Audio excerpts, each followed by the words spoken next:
Okay, welcome back, friendos. Hey, Eben. Hey, Static. Hey, Rhino. Back to the case of the Golden Idol. We will be continuing to play Elden Ring, do not fear, but I guess I'd said earlier that I was going to cut it down to once a week, and I think it's going to be my prerogative whether I feel like that being on Tuesday or I feel like that being on Thursday. Also, do not fear, we will be going back to another Crab's Treasure. Thank you, Eben, so much for 53 months. Did someone say boss? There we go. Like, waiting for it in horrible anticipation. Thank you for putting up with me for 53 months. Ugh. Yeah, we will be continuing another Crab's Treasure. I just kind of feeling that I can't Souls-like very good right now, so I think I should have waited until we were done with Elden Ring to start that, and I didn't, so I think we will wait until I'm done with Elden Ring to pick it back up again. I'm sorry. Also, yeah, I mean, did I sort of? No, I couldn't remap. I don't remember. I don't know. I've had like a hell of a week already, and it's only fucking Tuesday, so we're doing great. But we got half of the basement floor done, which is awesome. And despite all the spackling work I did, I have, you know what? It's about learning. I'm about learning. And I am learning, and that's great. So I'm also taking off all the wallpaper, which is not as bad as I expected it to be.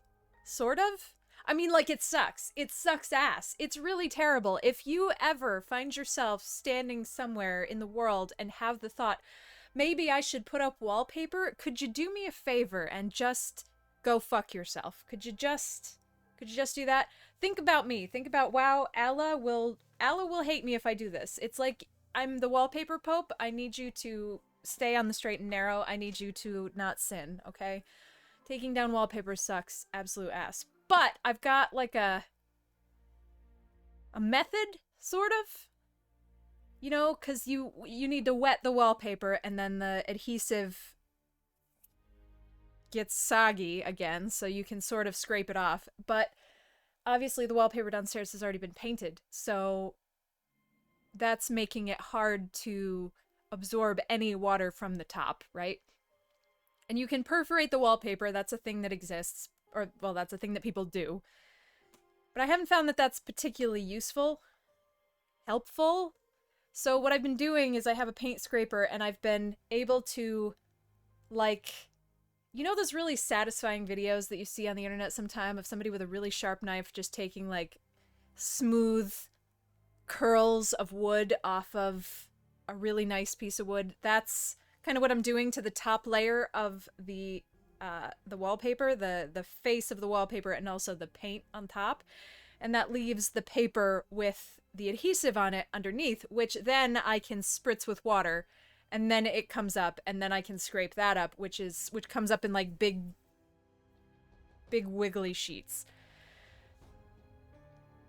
Well, I mean, I could have skim coated over it like I had been planning to do, but that's gonna need so much prep and will probably go wrong. So it would be better if I removed the wallpaper, which I should have really realized in the beginning. And I am a little bit self-conscious of my construction choices, so I have not said this part out loud, but this is what we're doing. Gotta be honest, right? Learning. But I'm really excited about the floor.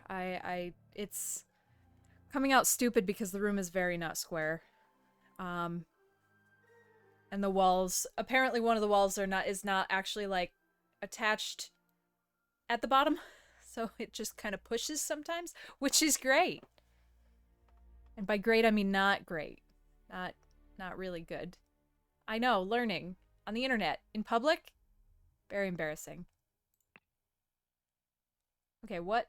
Oh, yeah. Okay, we did this one last time, and it sucked shit. I didn't appreciate all of the thinking that it made me do. That was rude. Exactly. Well, I said molding is going to do a lot of work in this room. We're going to get a lot of molding. And it's going to cover up the fact that there is a varying sized gap between the wall and all of the pieces of floor all the way around the room, and that's going to be okay.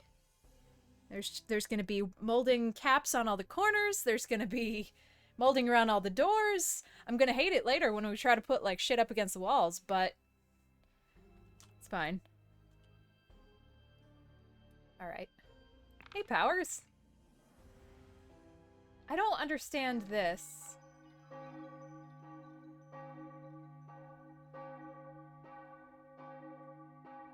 Oh, this was the answer. This was an answer. This is the siblings. Or this is Peter and what's her name and Edmund. Okay. Should have realized that. But I think we got that before we got this, before we really kind of understood what was going on. Well, I know they're the intermission scenes, but I guess I forgot that we got one here. Did we get this? Did we see this one? I don't remember watching this one.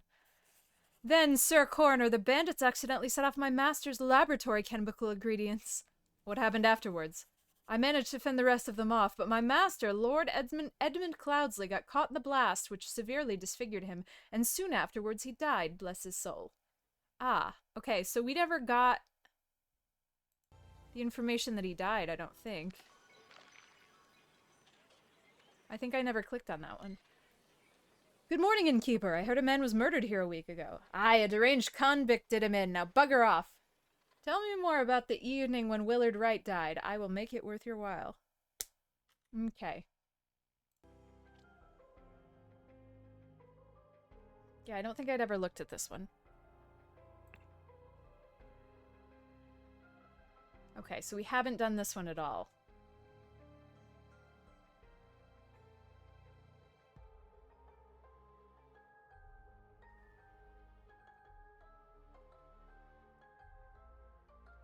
Did it?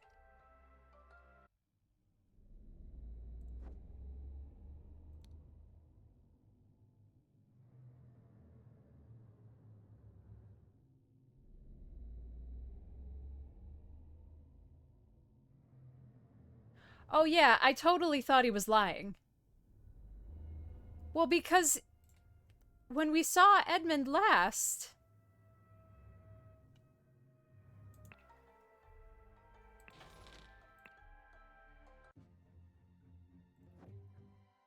he was in here, right?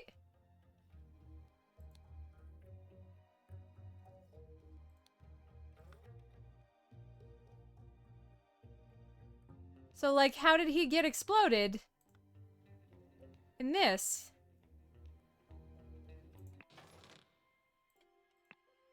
So I thought he was just hiding. And Walter Keane is historically a liar, so I assumed he was a liar. But I guess we'll either find out or... The crowning celebration by the lighthouse. There's a dead guy over there. Rules. Oh lord. The one who claims to be Griffin Reborn must perform a miracle. If someone repeats the miracle, it's proven that it was not a miracle, but mere magic. Claimant is punished with death. If no one can repeat the miracle, the masks fall. Claimant is crowned as Griffin Reborn. Okay, so it seems like that's what has happened. Oops. The masks fall. But somebody failed. Perhaps. History. In 1725, the first Dark-Hand Lord Harrington demonstrated flying. Jumped off a cliff to his death. In 1756, Proud Beastmaster Lord Pledsley performed a seance.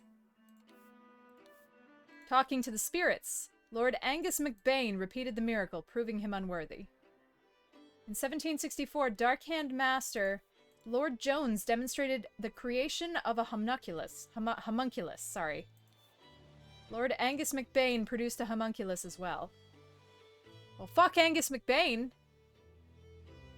In 1771, Proudby's master Lord White carried out the hypnosis of a servant. Lord Angus McBain said, "Fuck you also." Okay.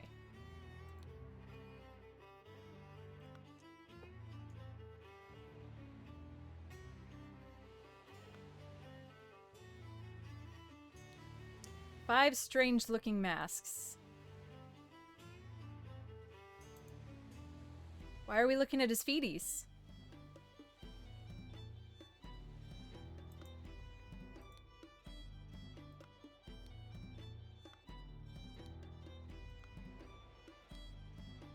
Okay, you have spurs on. Set of heavy wooden oars.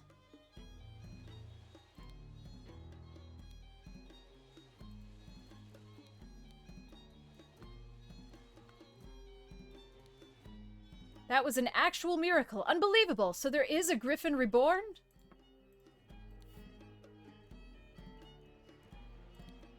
A heavy seal.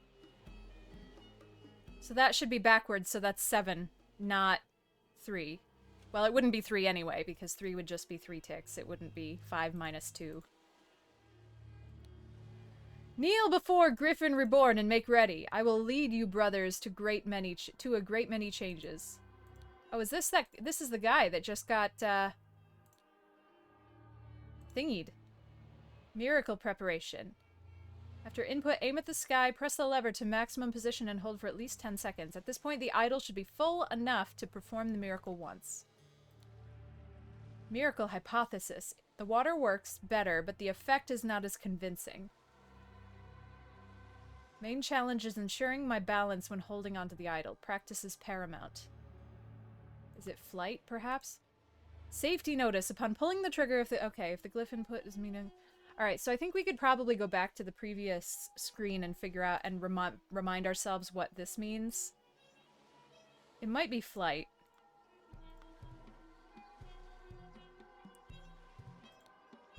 And thus, Griffin Reborn revealed himself to his brothers by demonstrating a true miracle. A silver crown set with gems. Here, I brought back your staff, O Griffin Reborn.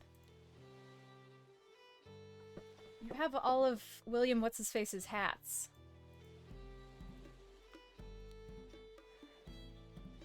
Oh, is this Angus McBain?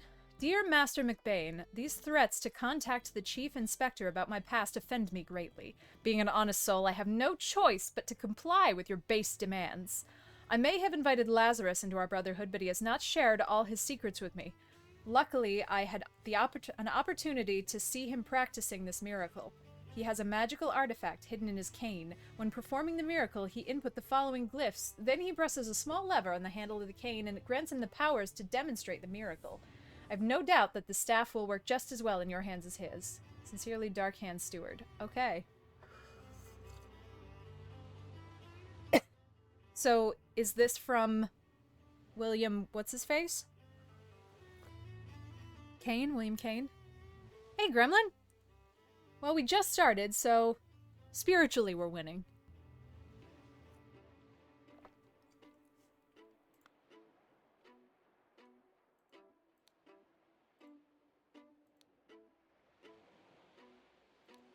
A golden snuff box filled with opium powder. This is Angus McBain. This clue has been added to the thinking panel.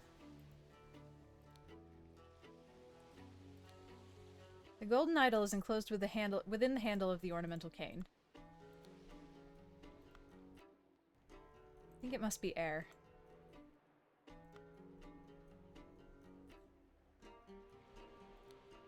What an honor to experience such a historical event!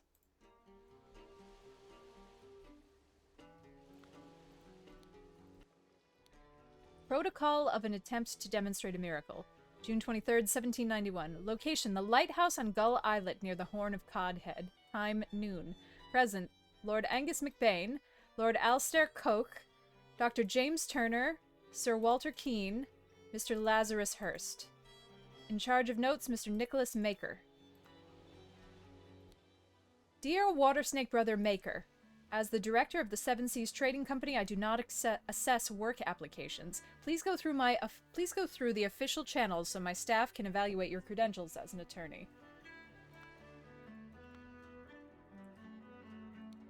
The door is locked from the inside.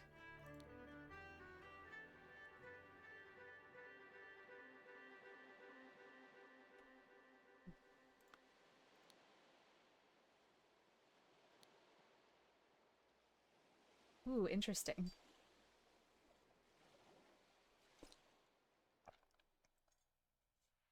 So that's a different...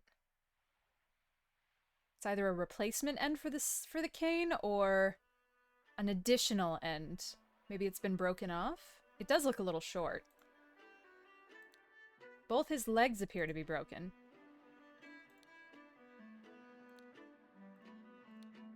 Watersnake Master, lately I have experienced disturbing dreams and I feel cursed. Are you the source of this with your magic? Desist immediately and know that, when pushed, my rage is absolute. Do not toy with the well-being of the Empire's general, for I do not tolerate being attacked. In my many voyages, I have learned the dark arts too. If need be, I will summon 1,000 invisible demons to crush your bones. Proud Beast Master. June 15th, 1791. Dear friend, it is not so simple for me to get you a seat alongside me on the court of directors at the Seven Seas Company. As a doctor, I recommend you to stop obsessing over it. It will only unbalance your humors. Let us discuss alternatives at the next party at Kensington Palace. His arm appears to have been broken. His face appears to have been broken. The man is not breathing and has a severe wound at the back of his head.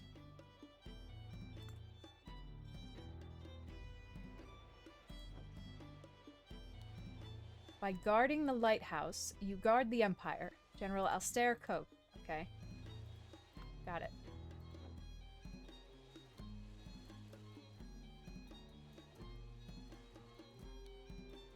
A trapdoor that connects the staircase to the top of the lighthouse. Not locked. Alright, so this man jumped because there's no way he could have walked. Because his legs are broken.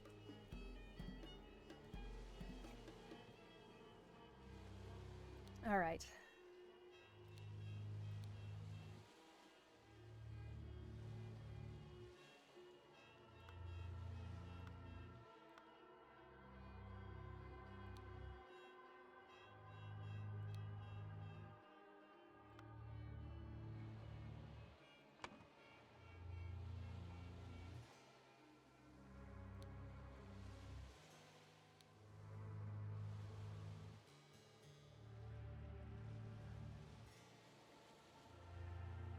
Oh, wow. Okay.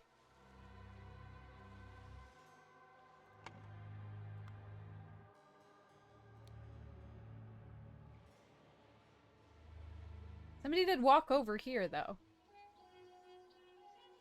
Or somebody walked over here and then two people walked back. Interesting.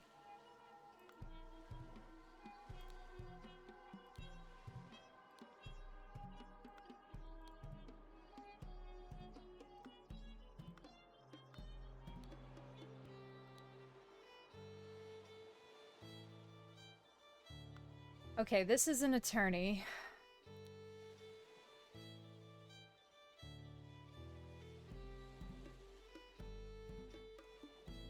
Alastair Coke is the general.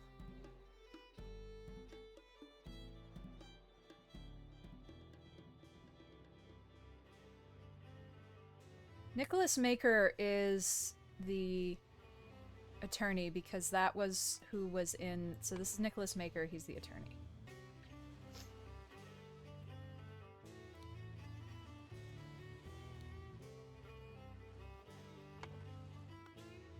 This is... Lazarus Hurst.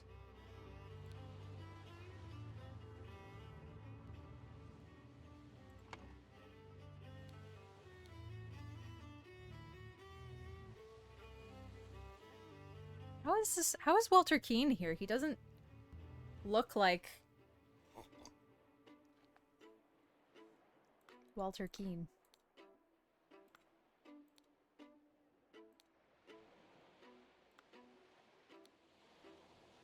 Although he does, this person has the hat, and he looks as close to Walter Keane as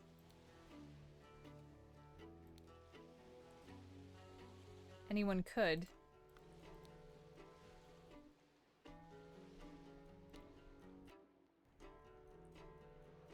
Seven.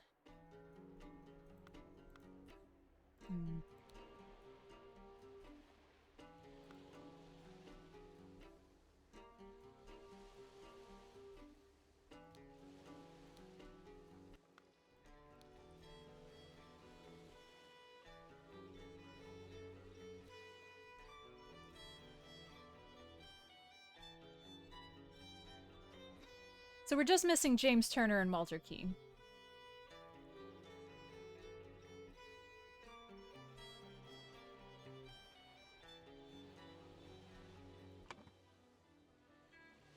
Oh, and this guy.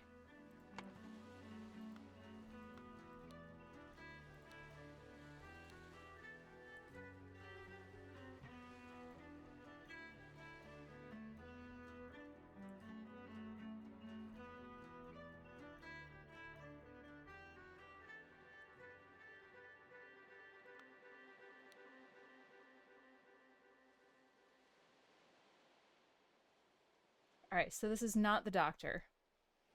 I think this has to be Alistair, because I think he... Well, I guess not. Alistair could have pushed him off.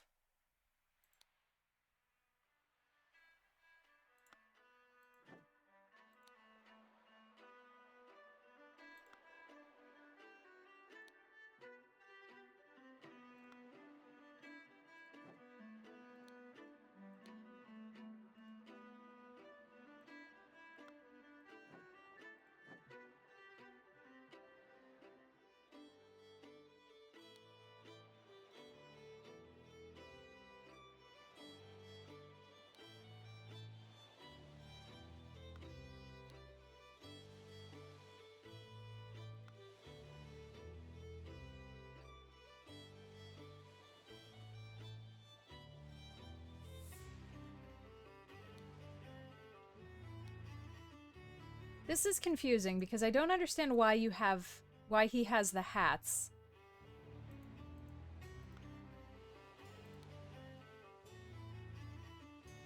But clearly he's McBain.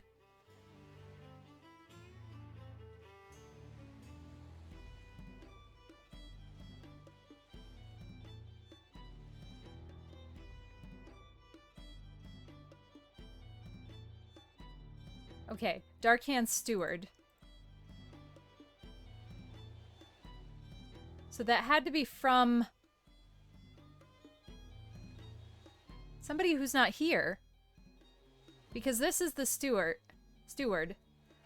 Well, one of the shows... Oh no, that's not true. Never mind. I don't know what I'm talking about. I'm sorry, I'll do it incorrectly from here on out. Because these are master's robes, these are initiate's robes, and these are steward's robes. So...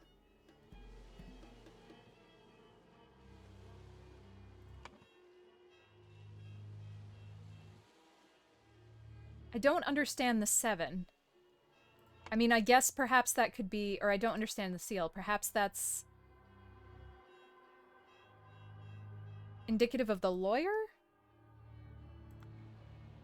But I can't really... No, wait, the lawyer is... this guy. Darkhand Master JT. Who is JT? James Turner.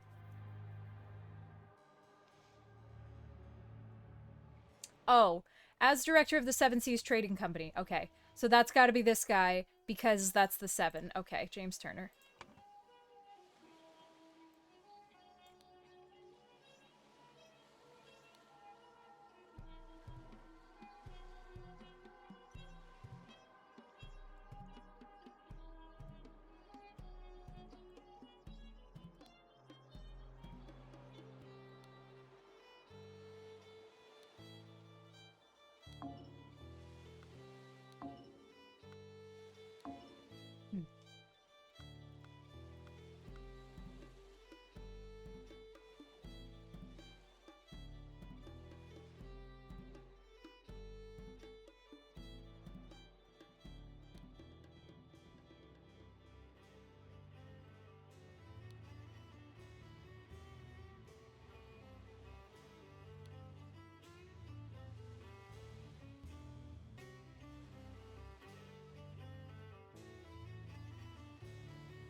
This has gotta be Alistair.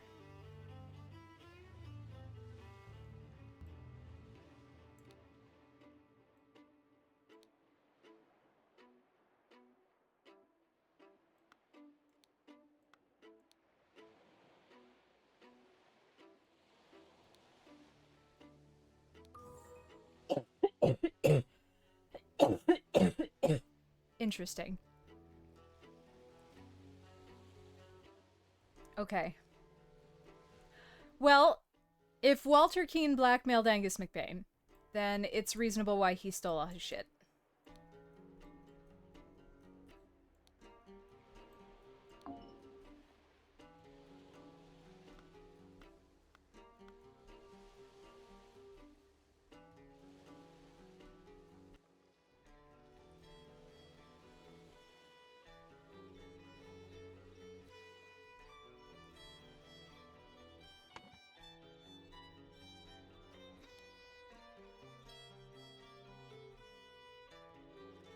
Okay, so this is the Water Snake Master.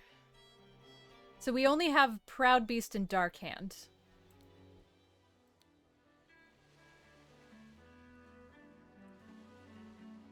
So it's the Proud Beast Master.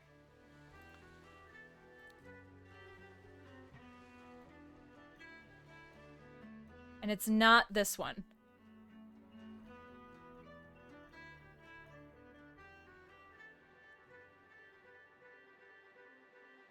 So it's this guy.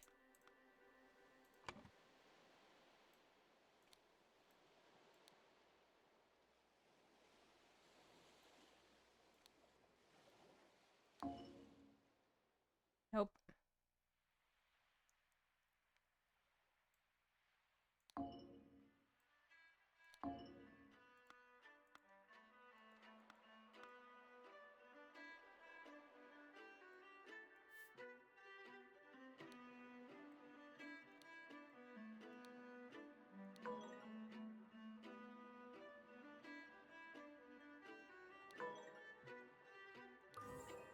Okay.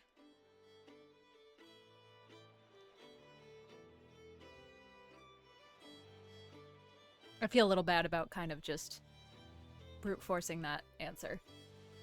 But not that bad. It's starting to get complicated.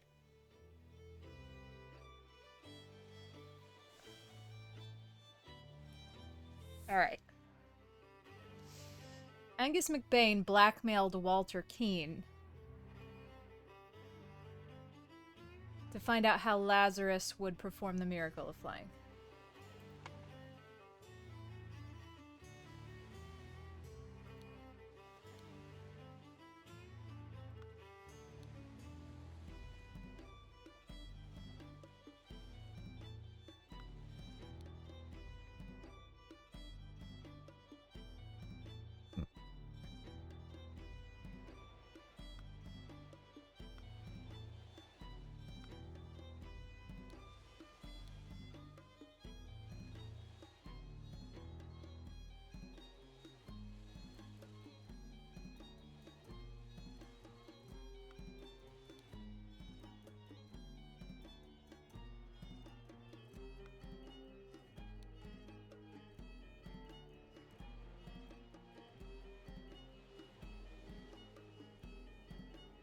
I don't know what the significance of the time is.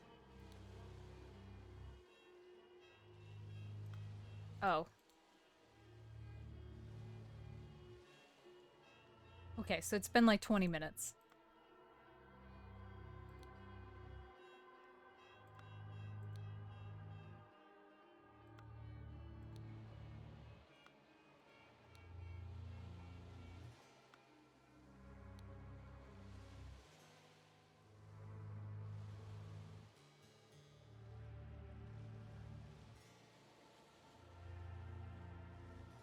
So someone must have landed here first.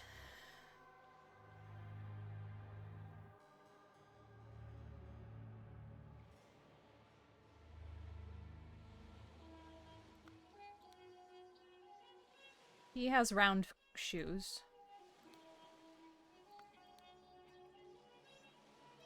Walter has pointy shoes. Everyone has round shoes except for Walter. So one of these was Walter.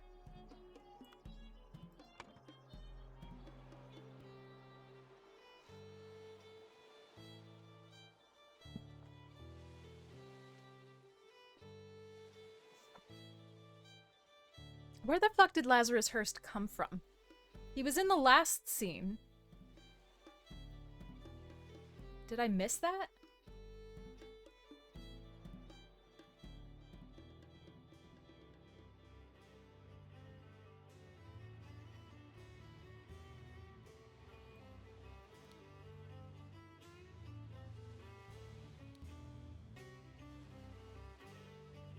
Found him while hiding out. Right. But we haven't seen him before the last scene.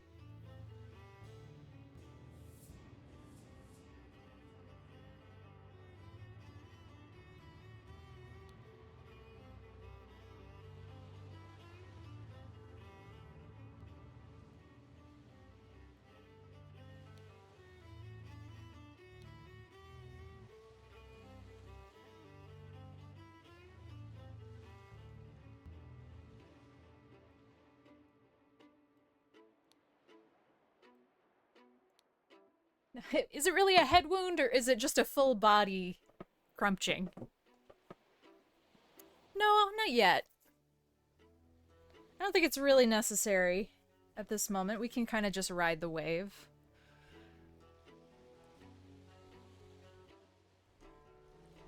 Alright.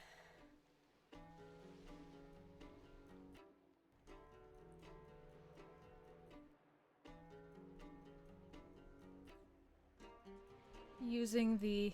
Okay, blank blank. Subject, verbed.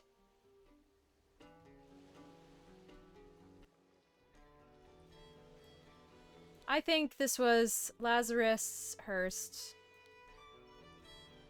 Jumped.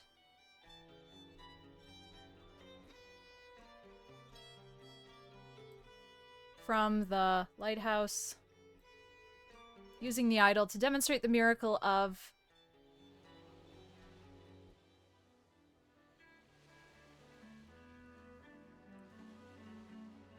Where'd Flight go?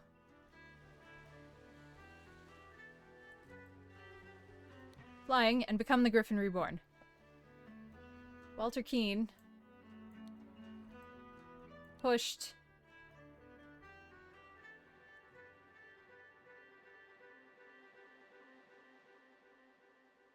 What?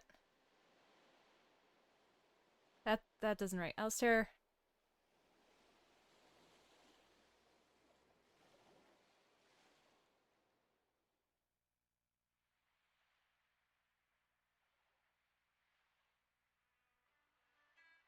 Okay, so this isn't correct. So my assumption of what's going on is still incorrect. I also have no idea who chronologically...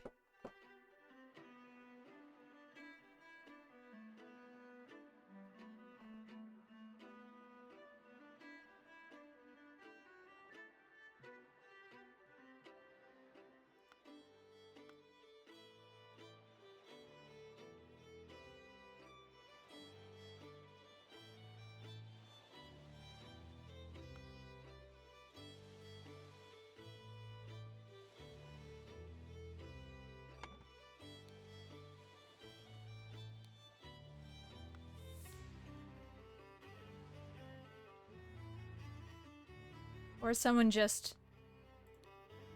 booped him on the back of the head with this. I still am not really clear if...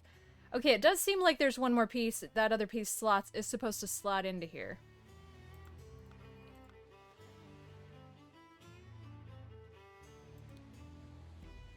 I brought back your staff.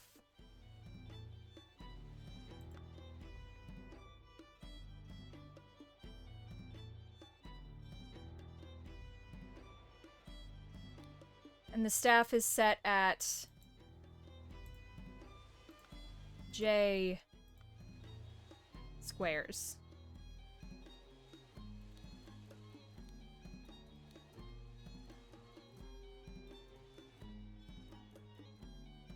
Okay. So J squares is wrong for this.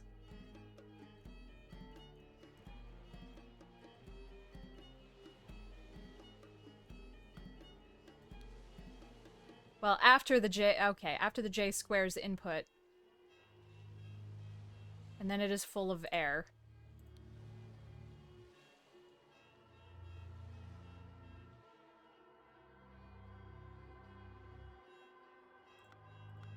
Maybe he tried to do it after and fell.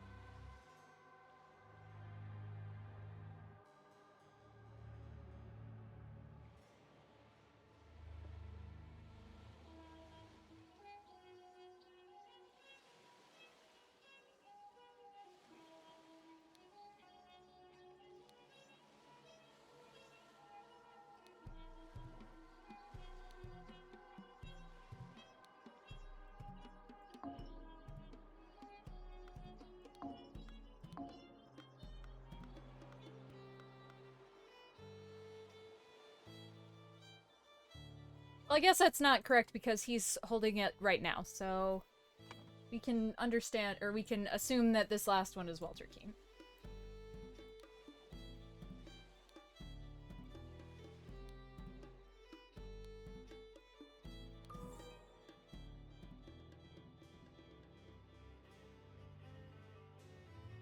So yeah, Lazarus Hurst jumped from the lighthouse using the idol to demonstrate the miracle of flying and become the Griffin Reborn.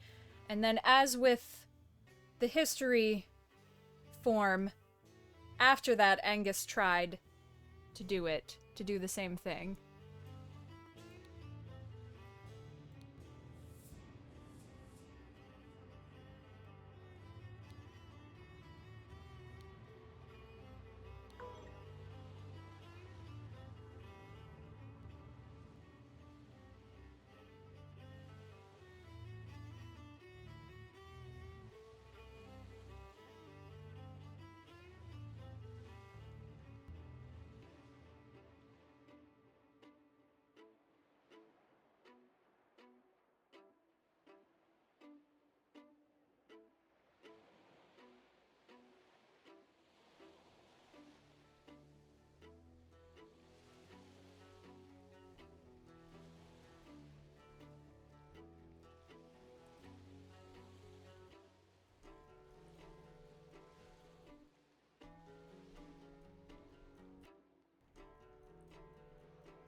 There we go.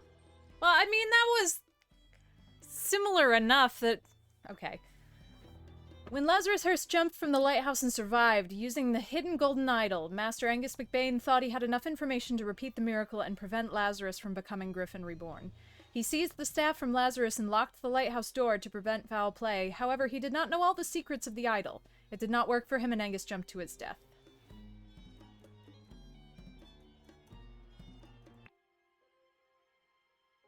Yeah, that was kind of the last one, too.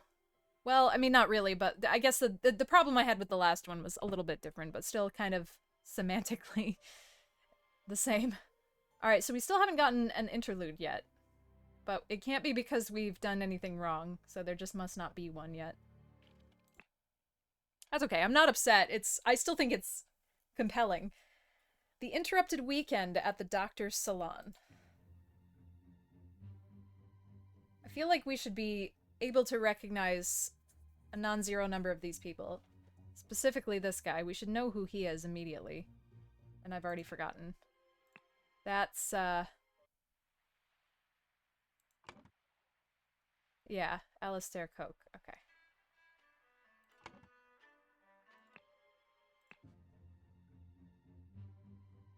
Isn't this the brother?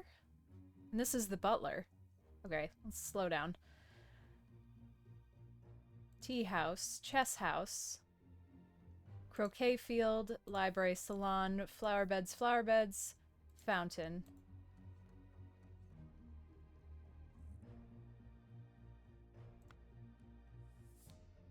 Oh lord, I did not expect something like this in our household. Slightly grassy garden shears. This is such a mess. However, we will clean the blood out of the rug. Nice eyes, buddy. Ha! Leopold, your plan to frame Petu is sublime, but your missing button is more than enough proof that you did it. Constable, please escort this man out. A clean doctor's scalpel. Oh, is he he's the doctor from a million years ago. A clean small sword. Me too. A full glass of sherry, an almost empty glass of sherry. A fallen bottle of sherry. The seals of the 12 Lemurian clans.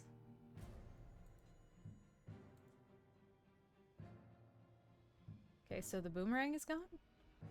Interesting. Okay, so we've got axe, 2 axes, recycling, raccoon, sorry, it doesn't have a tail, capybara, hand, bug, shooting capybara, fighting capybaras, bug recycling, secret handshake, secret bug handshake.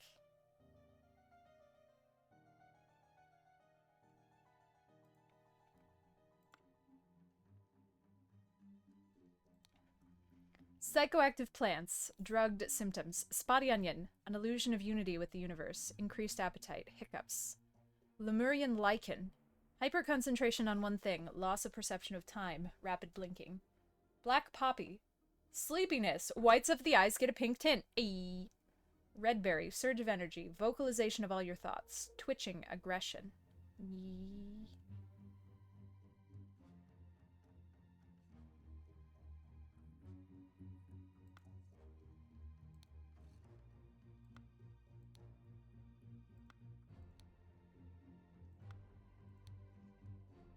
Okay, y'all are drugged. James, this is preposterous. You know damn well that he was killed by that Lemurian savage.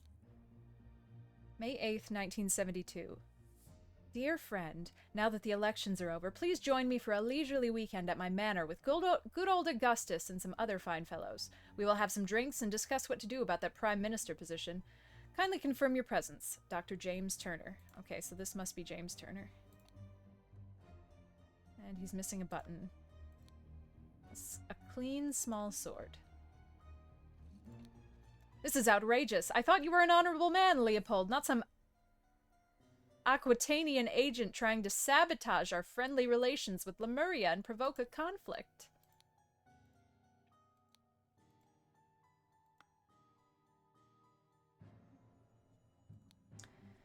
He stole his life just like that. The doctor is a smart man since he saw through his lies. That's some hair, buddy. Dear friend, at one of the balls, you said that you would love to meet someone actually interesting. I'm having a weekend of drinks at my manor, and a prince from the 11th clan of Lemuria will be joining us. Please do us the honor of your company, too. Kindly confirm your presence, Dr. James Turner. Okay, you're not the Lemurian president? I hope the host did not notice me when he was leaning over the sleeping eye patch gentleman.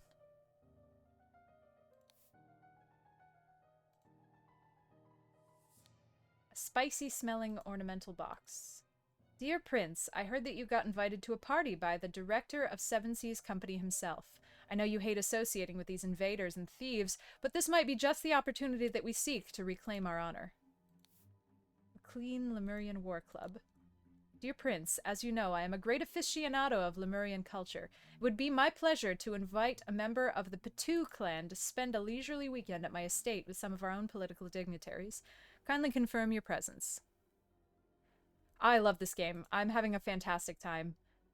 This is... It reminds me a lot of Oberdeen, which I also loved, but a little less... Like, Oberdeen in the end, I feel like kind of got just a little... You were able to just kind of guess the end, I think. And this one, I mean, you can still kind of guess the end in the same way that you could do that, but this one is a little bit more...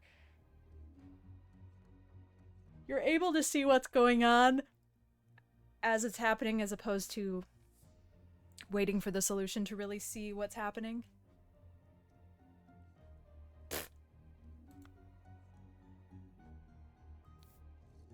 Okay, the boomerang fell off the wall.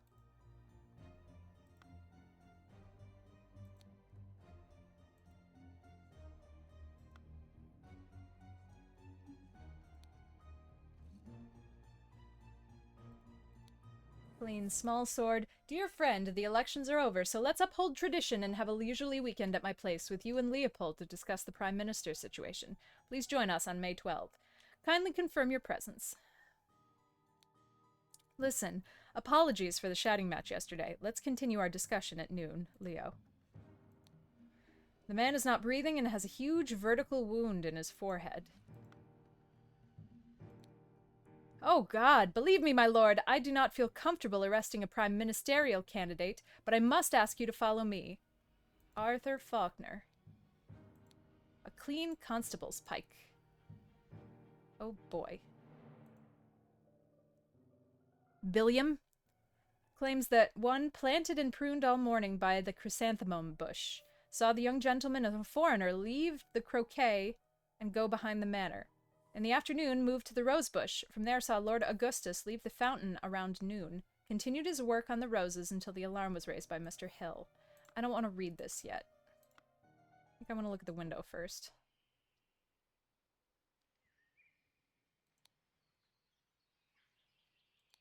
Two cups of spicy-smelling tea, one almost empty, the other untouched.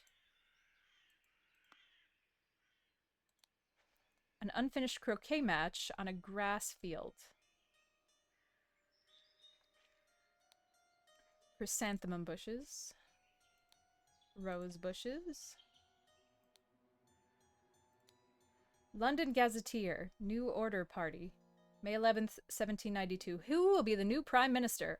Election results. New Order Party, moderates, loyalists. The New Order Party have the most MPs, but it's clear the two old parties will form a coalition. This means either loyalist leader Blanchard or moderate leader Valentine will become the Prime Minister, leaving Lazarus Hearst and his party in the opposition.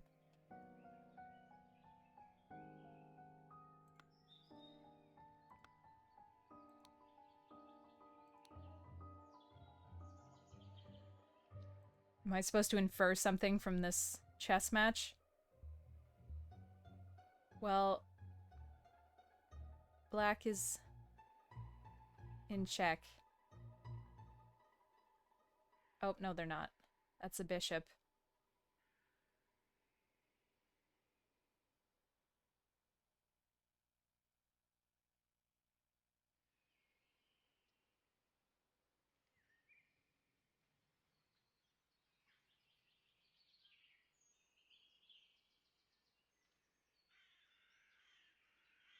I think they are, actually. Unless they...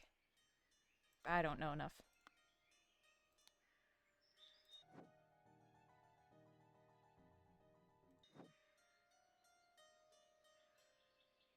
I have heard the phrase, the Stafford Gambit. Don't... Okay, so that's where that door goes, and this window... Wait, really? How does this fucking work?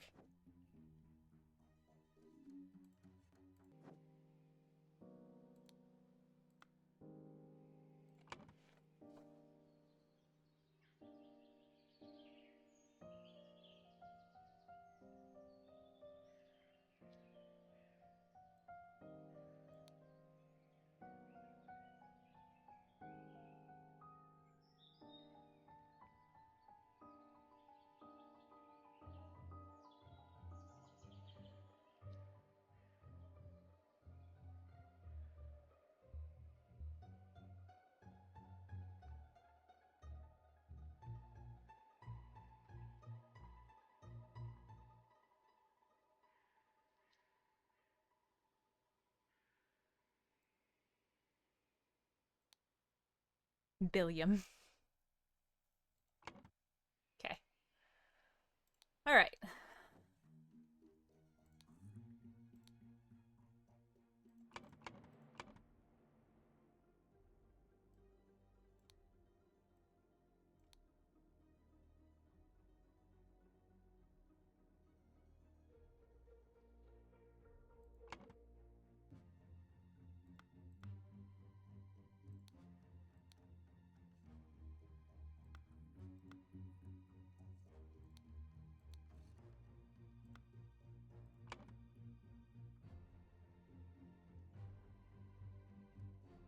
Where's... Do I not have James Turner's name from anything yet?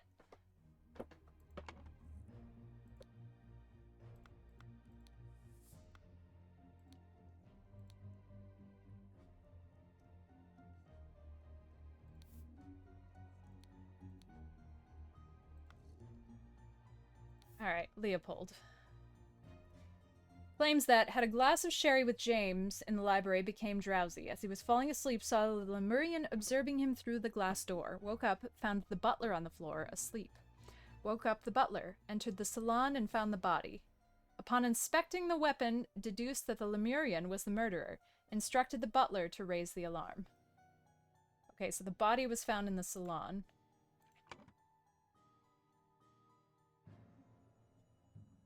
But that doesn't necessarily mean he was murdered there. Let's just try to get who everybody is first. Gideon claims that played croquet with Ergin in the morning. They got bored and went to drink tea in the tea house.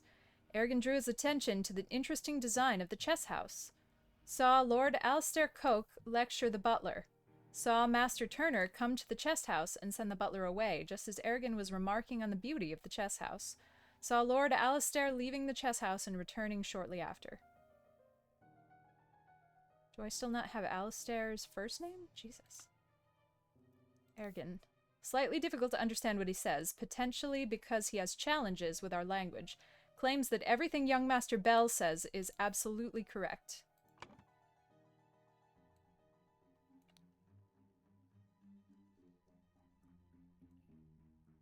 Is Ergin Patu his name?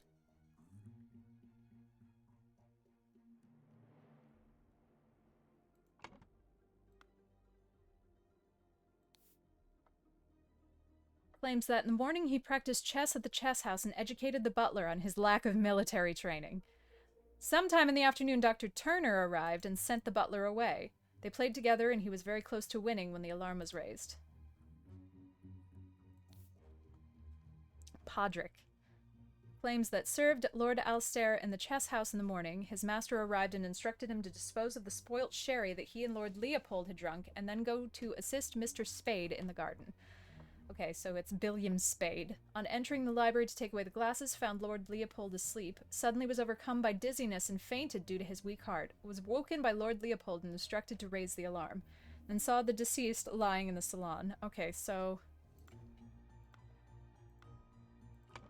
This is Leopold.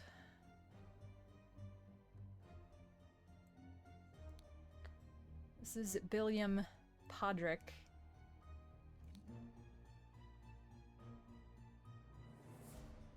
Sorry, Billiam Spade. Podrick is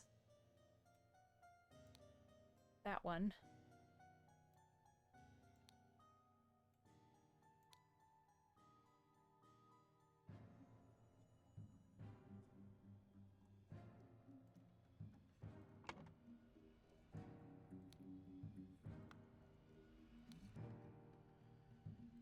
Okay, we know who you are.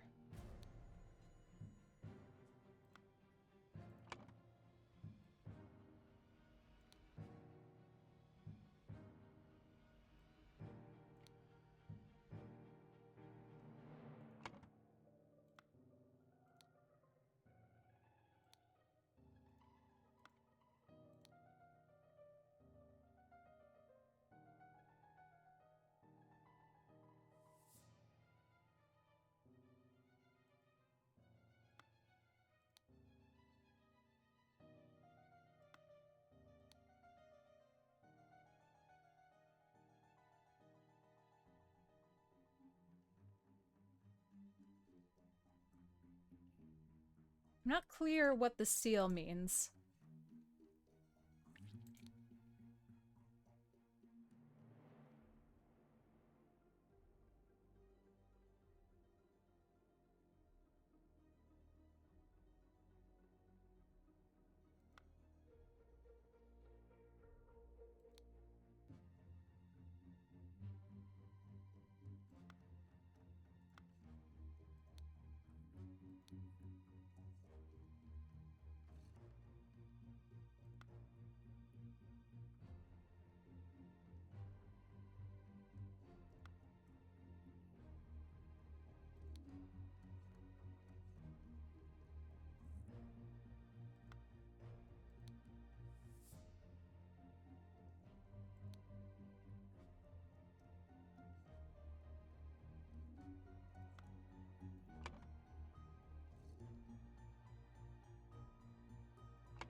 Leopold.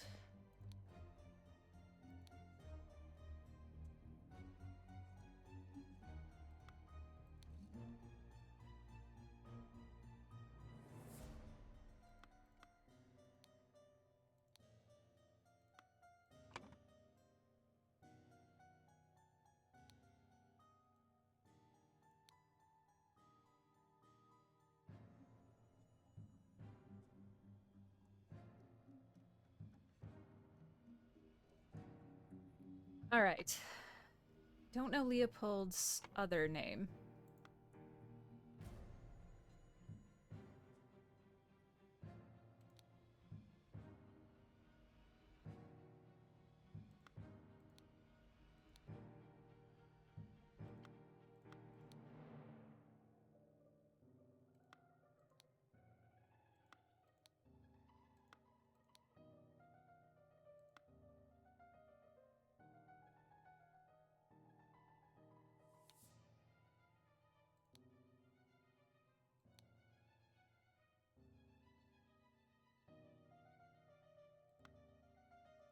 Gideon.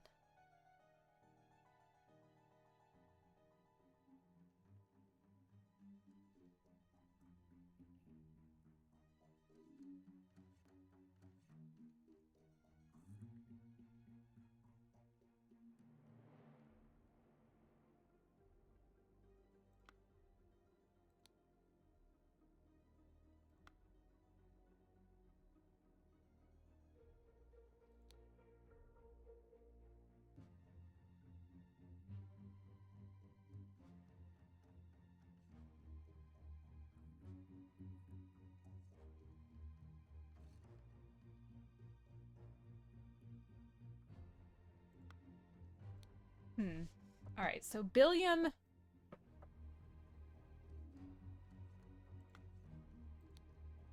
Okay, so the alarm was raised by Mr. Hill.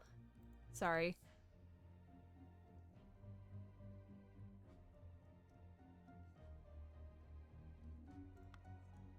Podrick Hill. So it must be Podrick Hill. Which I think we knew from before. No, it can't be Podrick Hill, because it's Augustus Hill? Augustus, what's his fucking last name?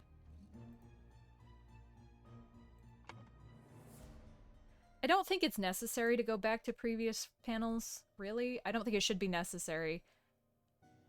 I just need to pay better attention.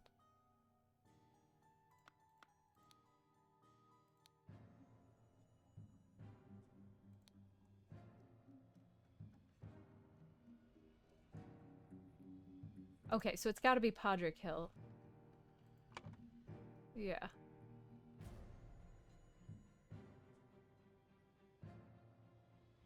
And then this is Leopold Whomst.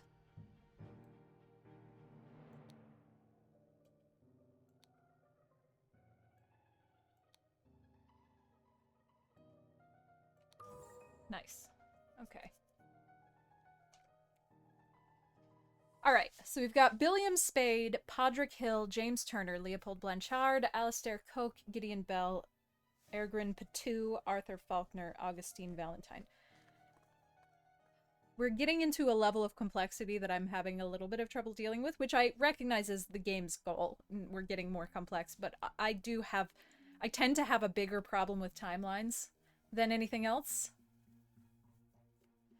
Alright, Augustus Valentine is the victim. The boomerang is the murder weapon. I believe it's the salon where he was murdered. He could have been moved there. And the body was found by Leopold Blanchard. Okay.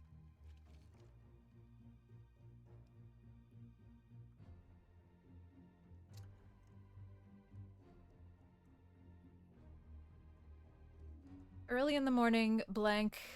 Early in the morning, name, verbed, name in the place. And verbed a noun. Meanwhile, in the place, name, verbed name, and verbed a Lemurian boomerang from the blank. In the blank, at around noon, name, verbed name, and verbed the noun on him to verb noun, verb person.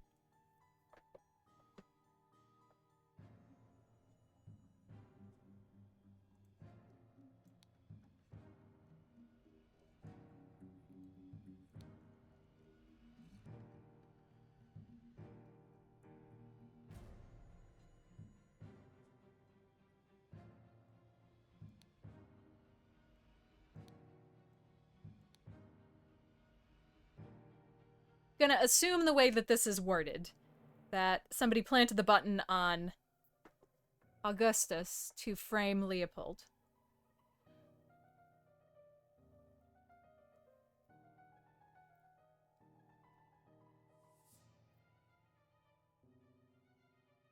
I'm not reading what you just said, Omega. Well, I tried to read it and then it didn't process, and then I choose not to read it because you're probably right. I choose not to try to process it better. Okay, Billiam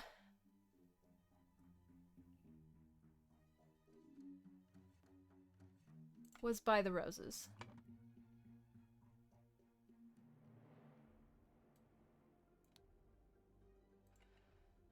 The butler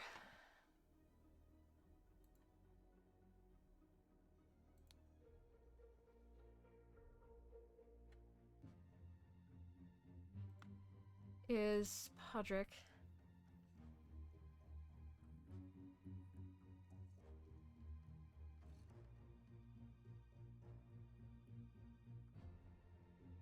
On entering the library.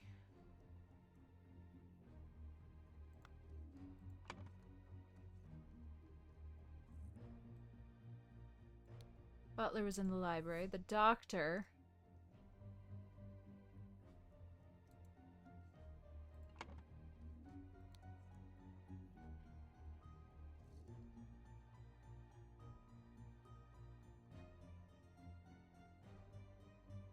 In the chess house.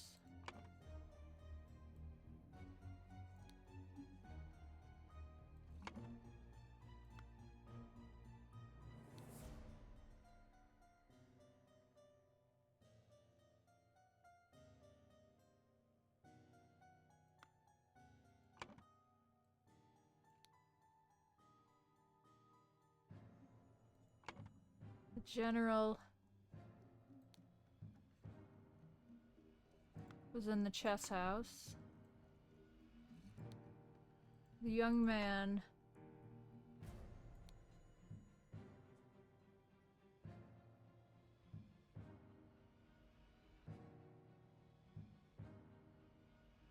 they were in the tea house though, right?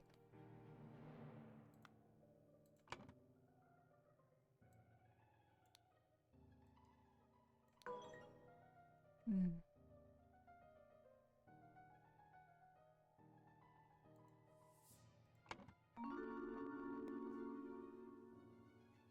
Thank you so much, Crunk, for 54 months at tier 3. They were in the Mr. T house, pitying fools. Thank you so much. God, that's like 160 months. Math is not my strong suit. Okay.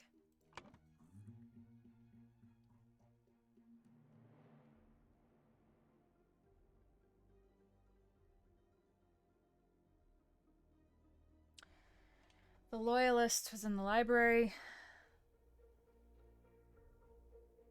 Was he?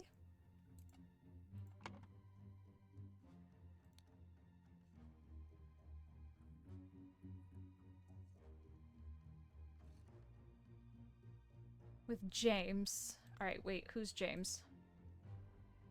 Okay, so James... No, he was...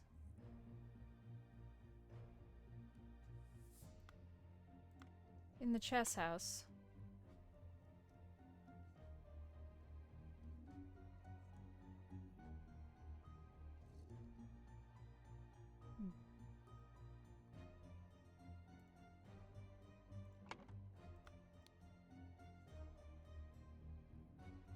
Yeah, because you can see the chess house from the tea house.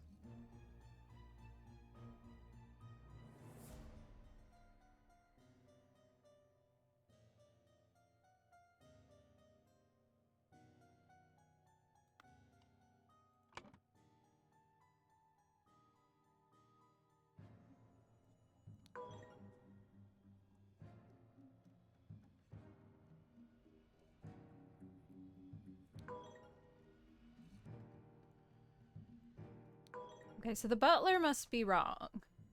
Or only one of these must have been wrong. And it could still be just that the butler's wrong in general.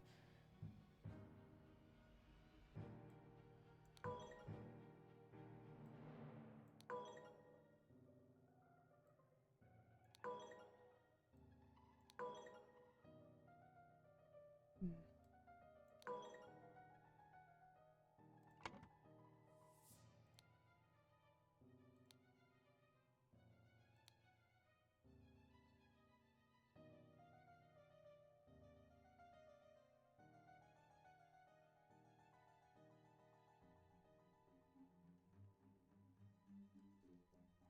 Saw Lord Alistair leave the chess house and return shortly afterwards.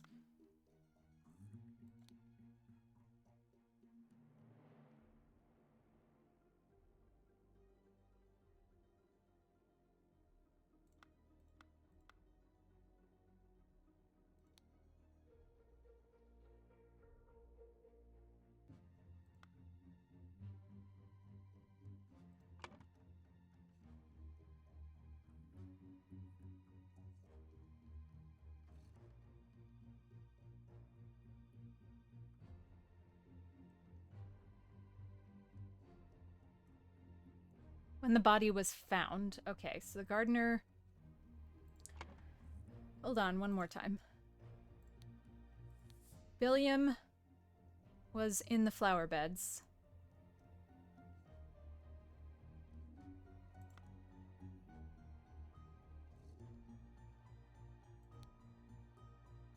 Okay, well, then I guess maybe this has to mean that the butler was in the salon.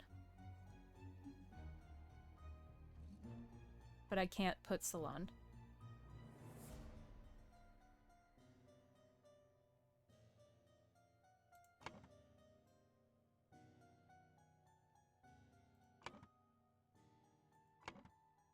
The doctor is James.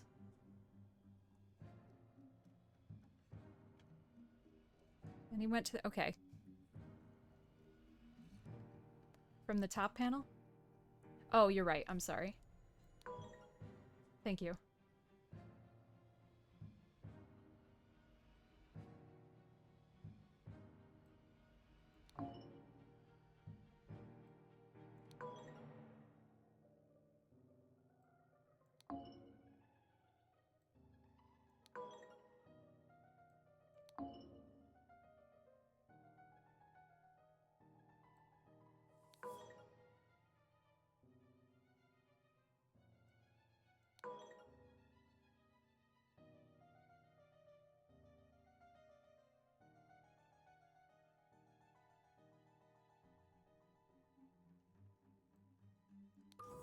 Okay.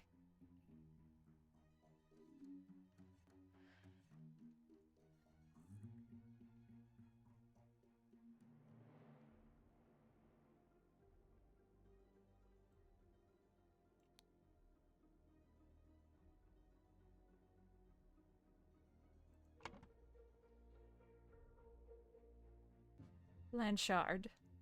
Who was Blanchard? Okay. Who is currently drugged? The butler is drugged, probably because he drank some of the sherry he was cleaning up. Leopold is drugged. Who drugged the sherry?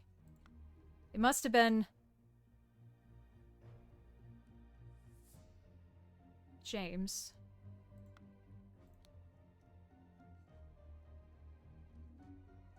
With black poppy.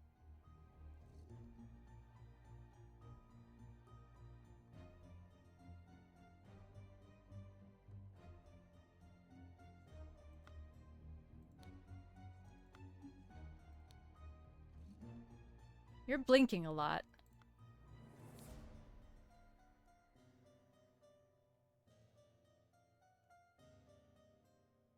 Loss of perception of time. Lemurian lichen.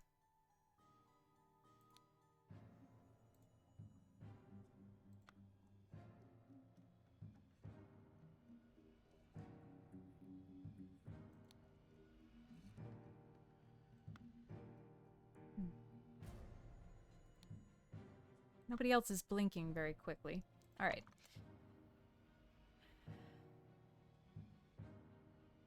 Early in the morning, James Turner drugged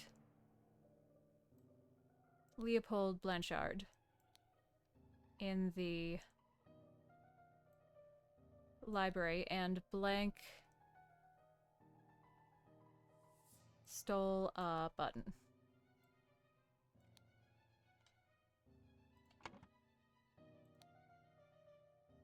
What were you doing?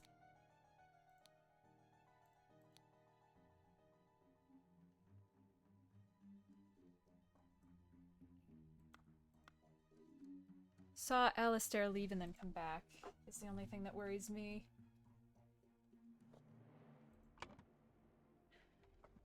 Meanwhile, in the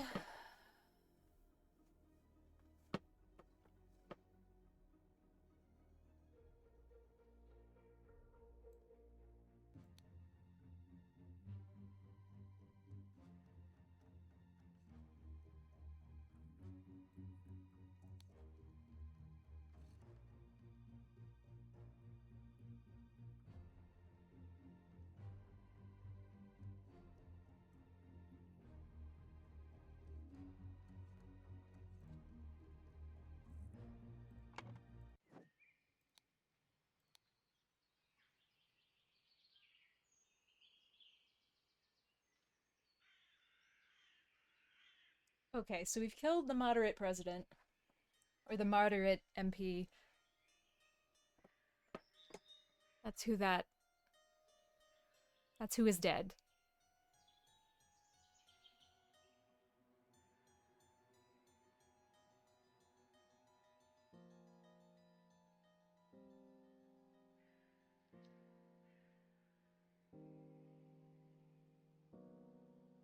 Killed that one and... Alright, so it must have been Alistair.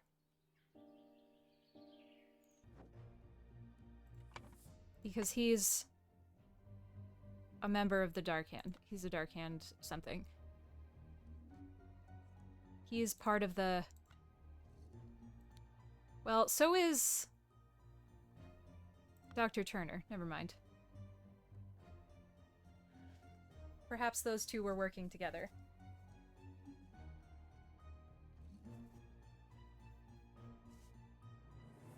Sorry, I wasn't paying any attention. I just look over and see Old Man Yoy. What? What's happening? I don't want to know.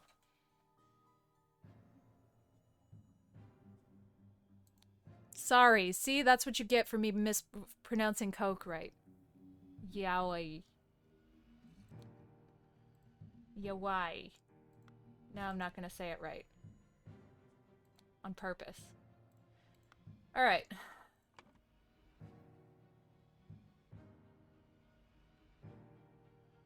Early in the morning, James... Okay, so they must have worked together. James Turner drugged Leopold Blanchard in the library and stole a button. Meanwhile, in the...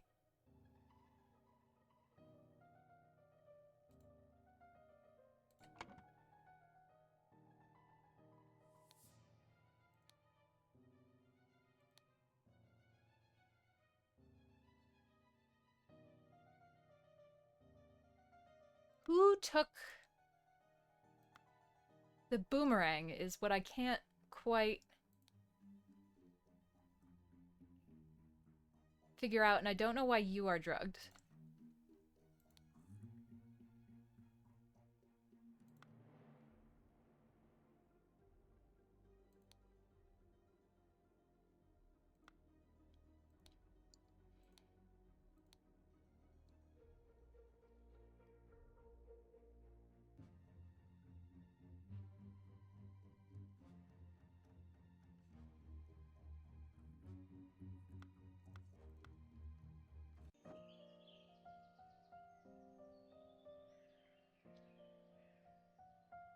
Okay, well, why would he have seen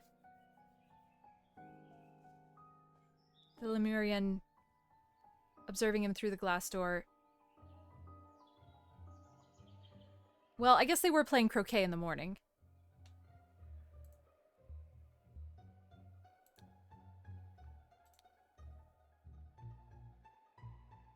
One spicy smelling, the other untouched.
Yes, very sus.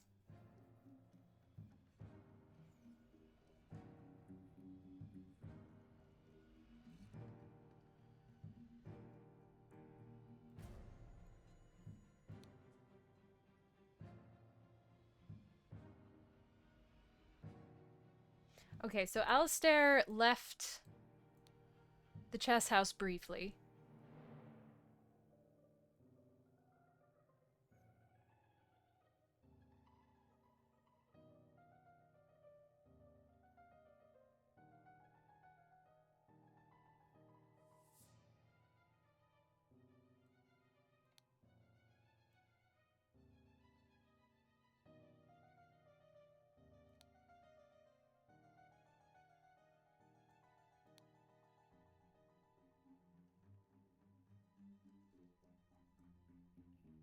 This is the part that I'm not clear about. Okay, early in the morning, James Turner drugged Leopold Blanchard in the library and stole a button.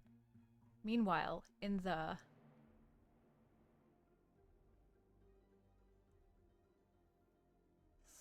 salon, I assume...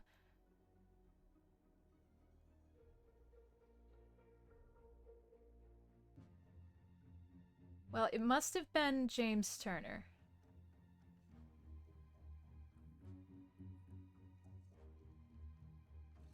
No, hang on. Stole a button. Meanwhile, in the salon...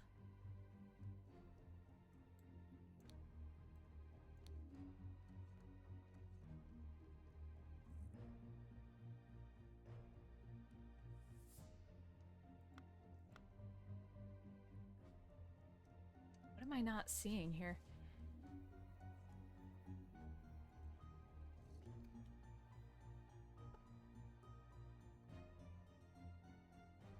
I think the butler just accidentally got drugged. I think Billiam didn't do shit.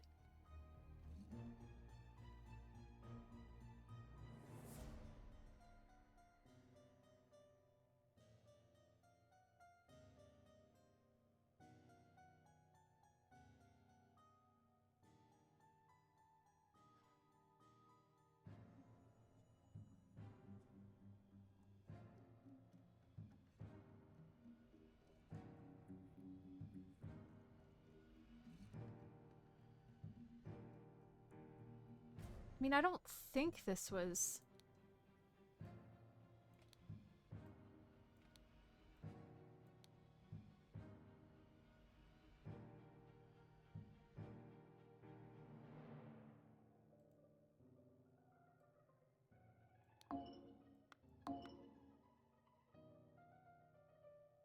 I feel like I'm missing a word.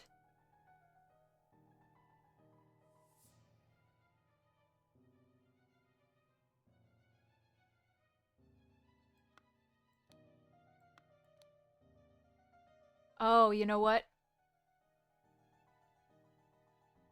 Meanwhile, in the field... drugged Gideon Bell. Nope.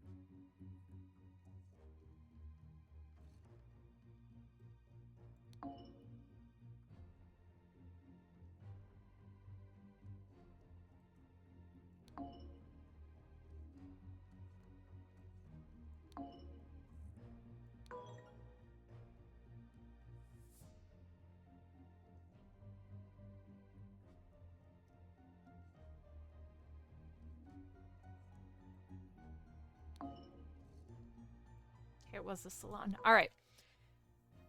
James Turner drugged Leopold Blanchard in the library and stole a button.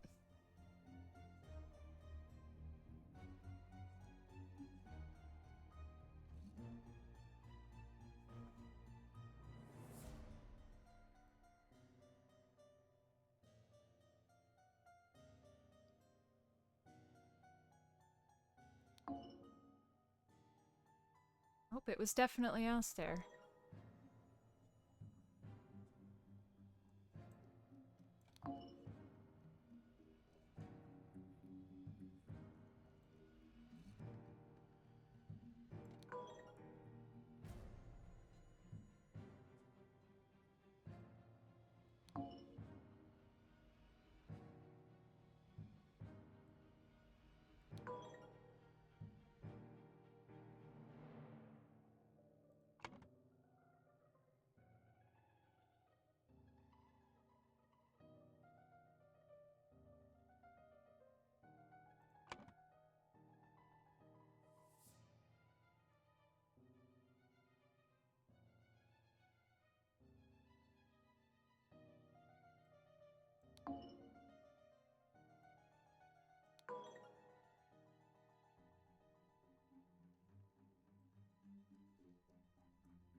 A boomerang from the salon. The library at around noon. It's not James, is it? Nope. Oops.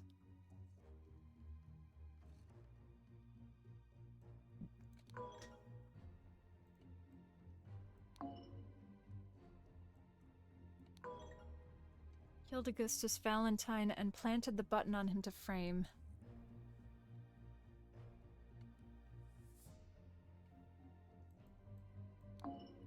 Nope. What do I have wrong?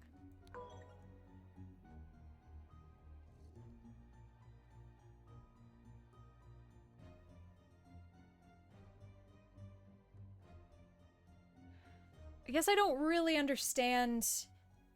I guess in this scenario that I have crafted, I'm not clear how the boomerang got to his brain pan.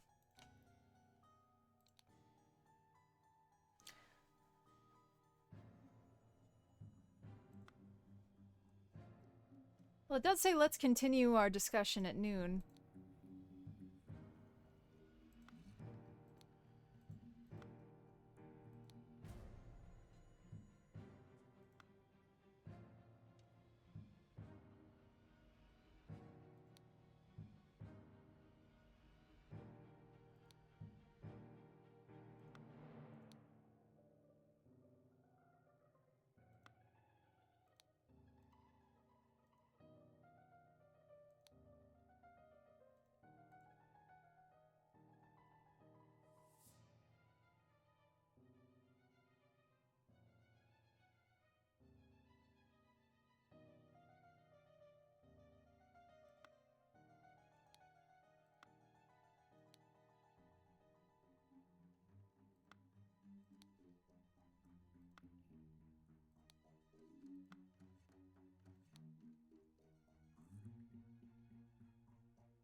Well, okay, question. The seal that our buddy here has on him is not a seal that is up here.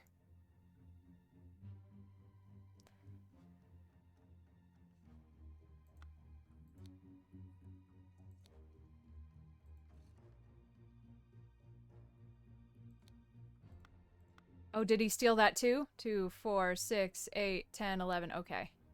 Understood.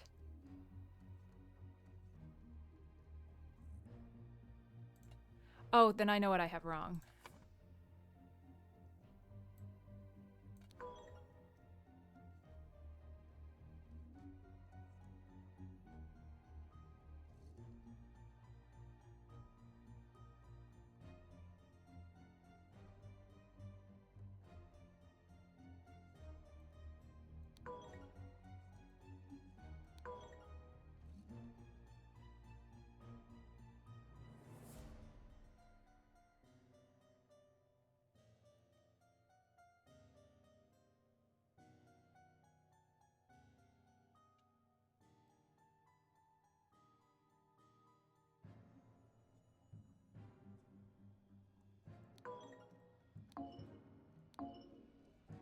Okay, that's not right.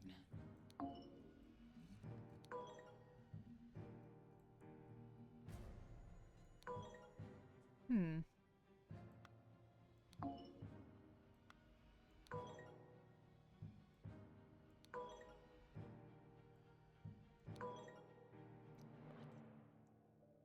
Okay, so it must not be either of those that are incorrect because it must be a third one.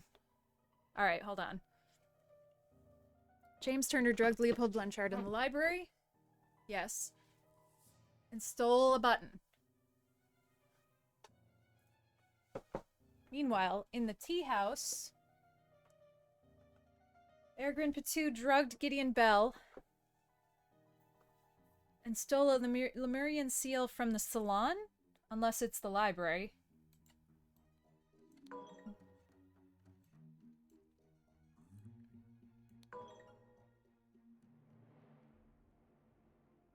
In the salon. There we go. Brotherhood members Alistair and James plotted to turn the ruling moderate and loyalist parties against each other. Over the course of a weekend at James's manor, Alistair murdered the moderate leader and James framed the loyalist leader. Okay. Awesome. You've proven that I can't trust you. Here is the Brotherhood's artifact that I removed from the traitor Keen. Ah! Let me educate you how it works.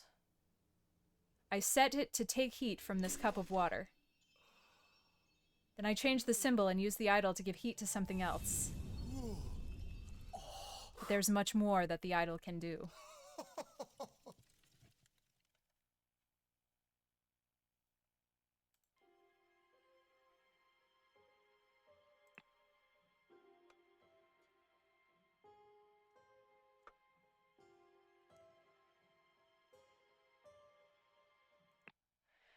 Chapter 4, The New Order, The Triumph of Order.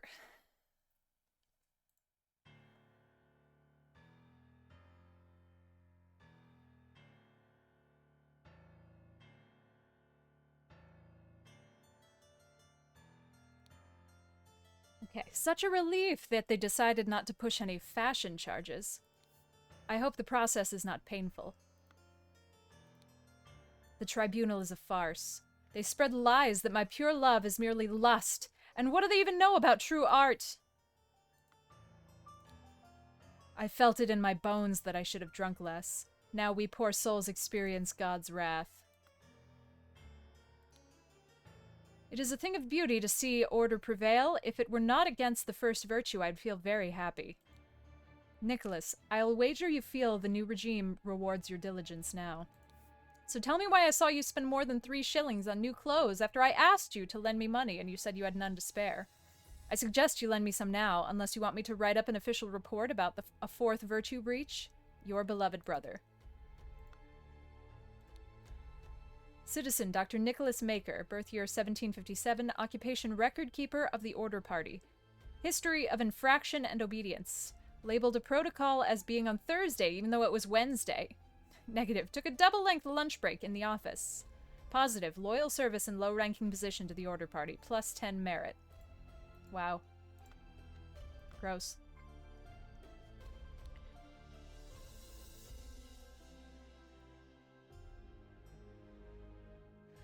Weekly Order Party of People's Tribunal number 42, March 14th, 1795. 6 culprits are brought to the tribunal.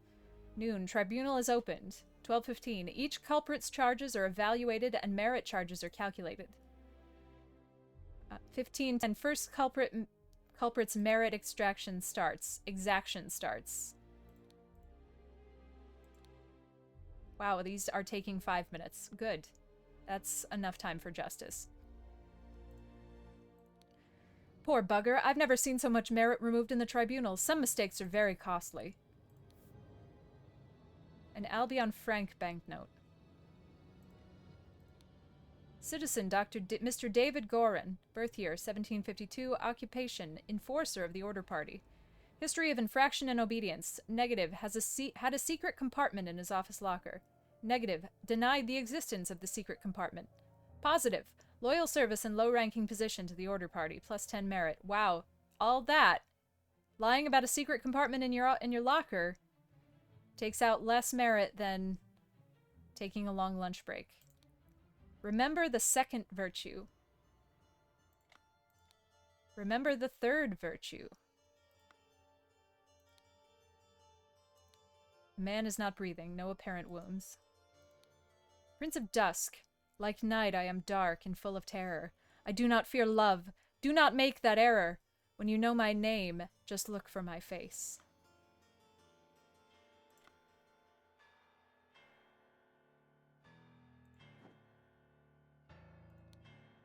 That is music to my ears, Alistair, but do control your emotions. We as arbiters of order must never violate the 1st virtue.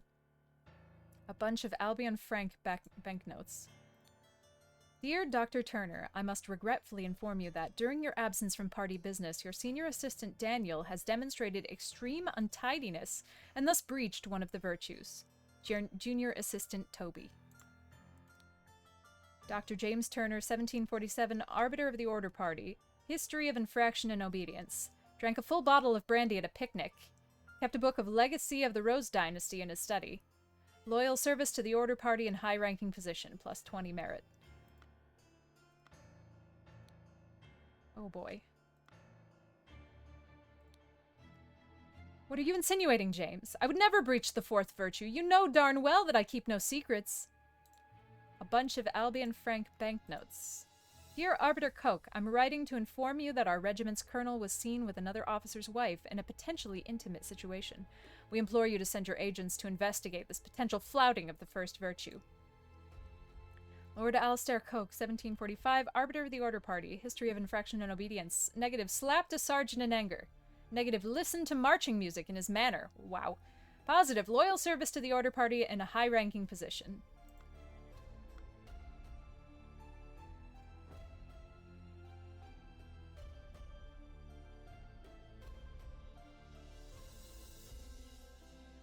I know I still have these to read, but I don't want to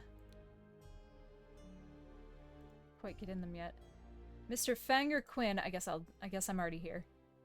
Charges: claimed he had no wife. Has a painting depicting a naked person in his house. Broke his wife's favorite teapot in anger. Was observed spending a night with a neighbor's wife. Walter Keane. Flirted 3 times with different married women during party convention. Wore ridiculous headgear at 5 public events. Claimed he had not betrayed High Arbiter Lazarus during the Ritual of Ascendance. Expelled from the Party of Order. Lothar Richards. Charges: held a dinner party a few years ago where he offered large amounts of wine to his guests. Got angry during the questioning and shouted at the High Arbiter. Revealed the whereabouts of his hiding fugitive dissident daughter Mary and her husband Peter. Oh. That must be Mary's hair, huh? She dead. Josh Bailey. Left his work at tannery early. Drank excessive amounts of gin at the Scrawny Cat. Drank excessive amounts of rum at the Old Oak. Approached a married woman with an indecent offer. Denied 4 times during questioning that he had done these acts. Horace Webb. Has not held down a job since the new regime, evaluated as 60 instances of non-work. Claims he works in his castle, helping his servants clean it. Possesses 15 books kept in his private library. Expressed his willingness to donate his castle to the party, evaluated as plus 200 merit. Gideon Bell. Wears an outrageous hairstyle. Broke down in tears 10 times during the questioning. Has refused to start working, evaluated as 5 instances of job skipping. Rejected the High Arbiter's request that he share information of a secret entrance to the castle of his cousin, the Sovereign.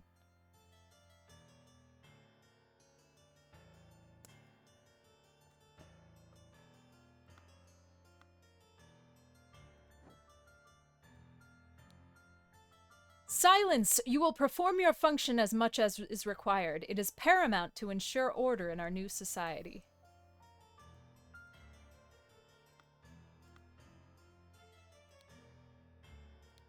A bottle with brown liquid labeled brandy. A bottle with some substance labeled opium. Invoice, February 15th, 1795. Blackbrook Farm, 3 pounds of butter, 25 pence. Deliveries, 6 pence. Total cost, 29 pence. That seems wrong. I'm not a math scientist. A violin. Oh. Why? Portrait of Gideon Bell, painted by Jasmine Nightwings in 1794. A book titled Stories. A book titled Autumn Tales. Remember the second virtue. Store confiscated objects and evidence according to the virtue breached. Okay. Observe the 4 virtues to avoid losing merit. In all truth, Lord High Arbiter, I would prefer storing no more than this. London, 1795, Gazetteer. Since year 1792, when it gained a majority in Parliament and liberated our government from multi-party chaos, the Order Party has worked hard to improve society. Despite the vast popular support for the party, His Majesty refuses to acknowledge the authority of the party's tribunal. High Arbiter Lazarus Hurst has announced that, in 2 months, the party and its supporters will participate in a peaceful march to the king's current residence to demonstrate their virtue of moderation. I'm honored to help the party upkeep the 4 virtues. I only hope sitting here all day does not count as sloth. There are worse jobs than this one. And thank God tobacco is not considered an indulgence. A bit boring, though. Too bad literature is forbidden.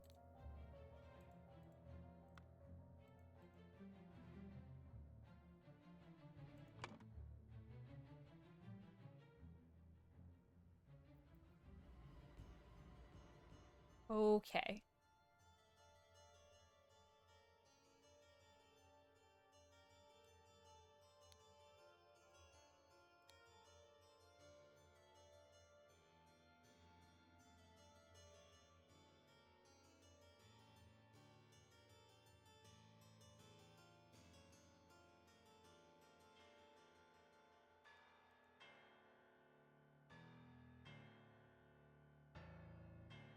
Wow.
Okay.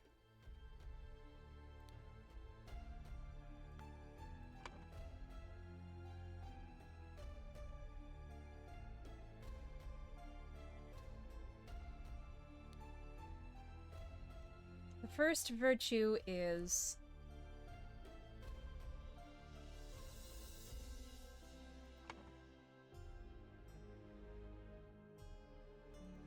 the opposite of lust.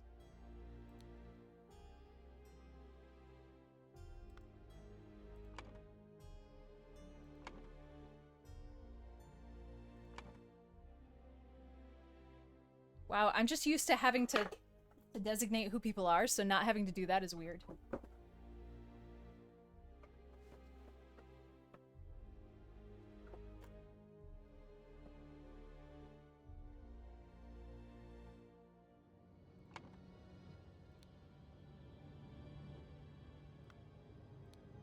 Alright, so I think Vanger Quinn is downstairs.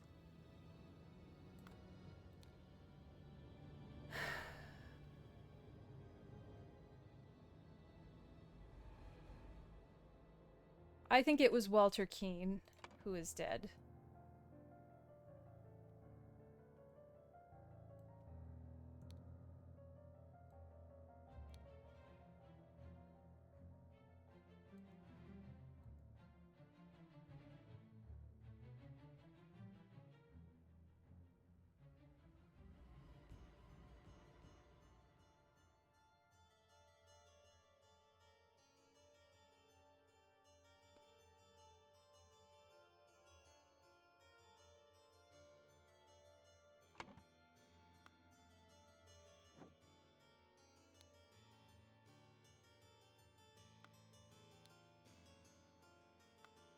Okay, so the second virtue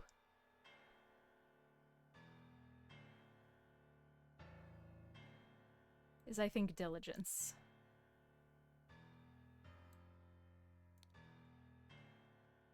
I think moderation is the first virtue.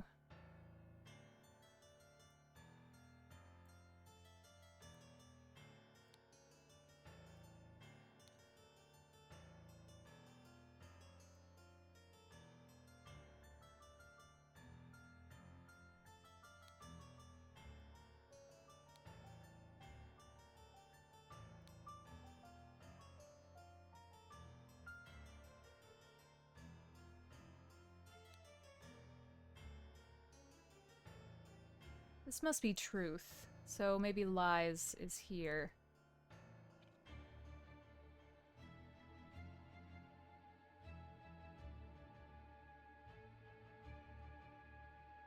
Lies, secrets, and...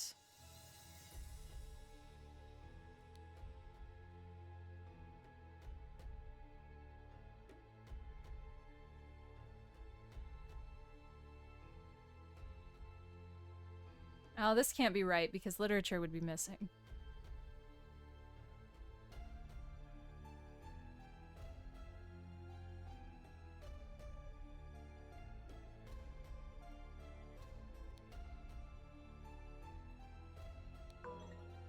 Well, 2 or fewer slots are incorrect, so...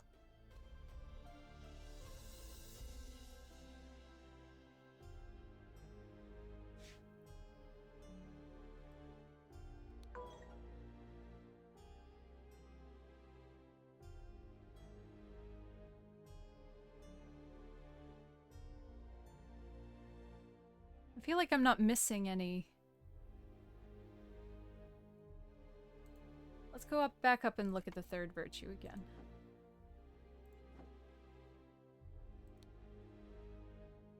Art, music. Okay, so art and music.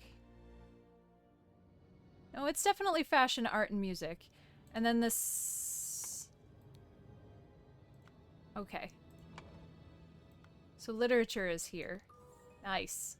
That's weird. But okay.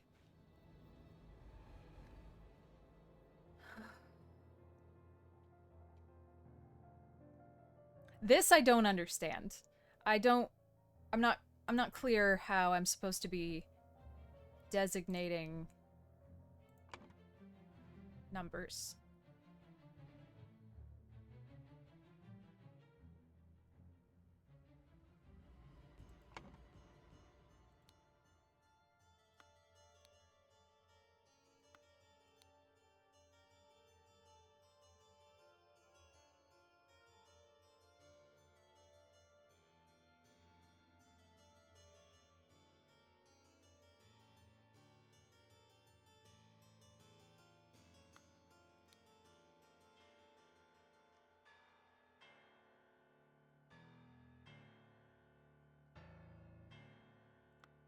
That is true. We can start with people who have listed numbers.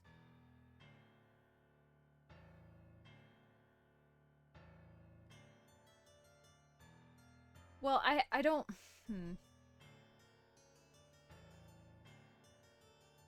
Okay, so... Listening to music and slapping a sergeant have lost us 9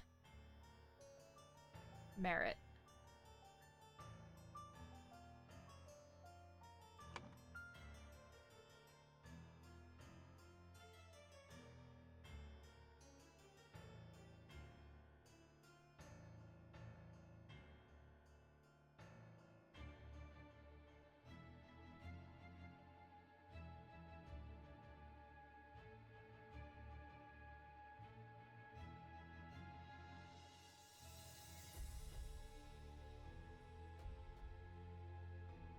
But I have no idea how to split that up.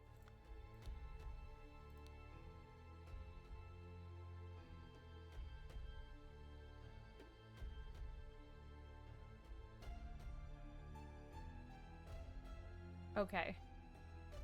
So music and... No, music and literature are different.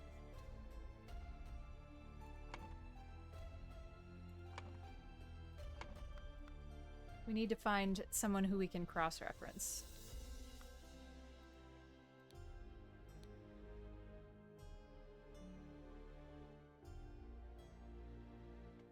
Alright, can we assume that all of the... Perhaps we can assume that all of the criteria under a virtue is the same. So then literature would be the same as... Secrets would be the same as lies. So... What are we looking at here? Mistake and sloth. So this should be 3.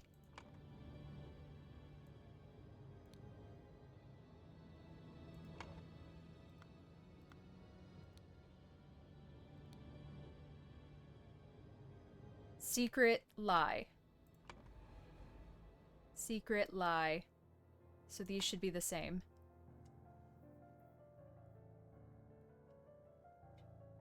One?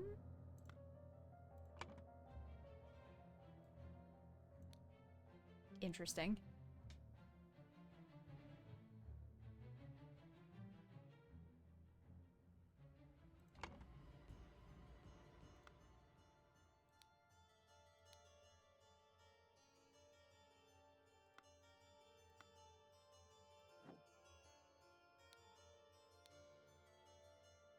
All right. Indulgence and literature.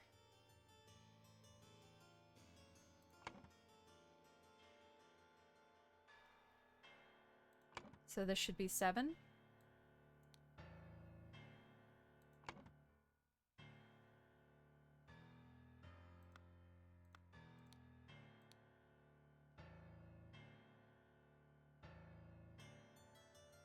Music and anger.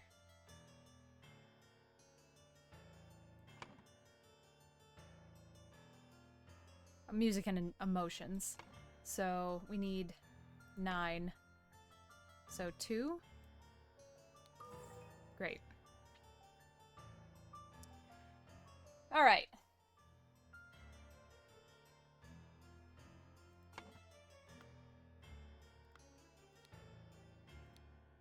Bangor Quinn. I think I'll need to write this down. Hold on.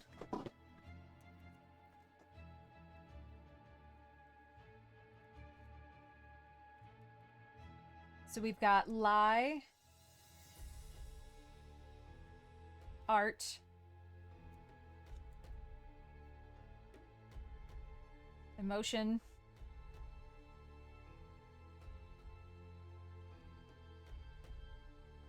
I don't remember what adultery is. Lust. So we've got lie is 1, art is 2, emotion is 7, lust is 7. So 14, 15, 16, 17.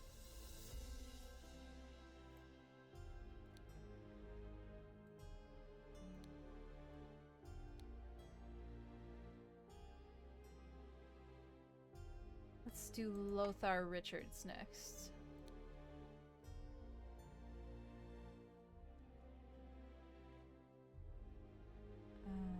Indulgence. Was that indulgence? Yeah. Indulgence.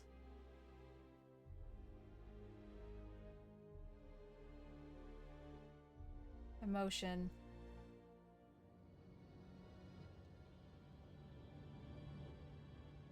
And then plus 15.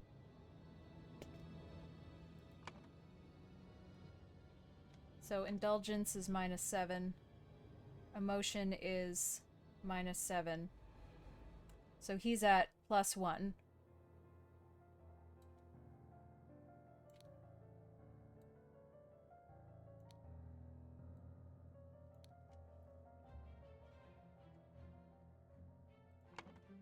Josh Bailey. Left work, would that be sloth, maybe? Indulgence. Indulgence. Lust. Lies.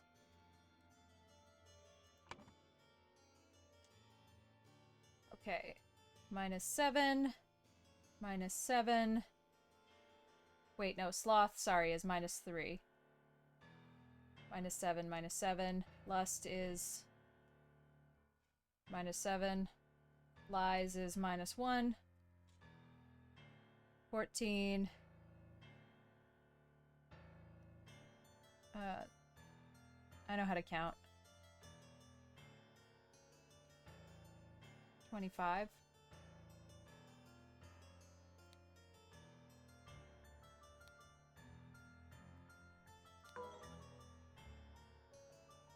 Maybe I don't know how to count.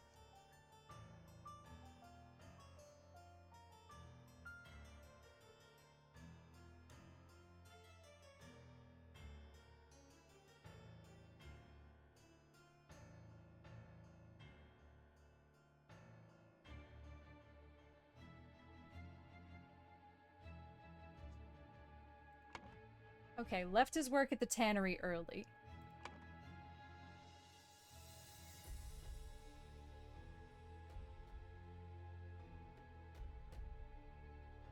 Would that not be sloth?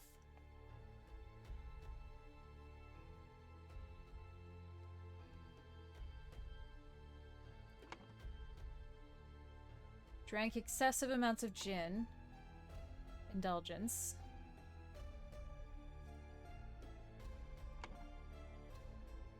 Indulgence. Approached a married woman with an indecent offer. Lust.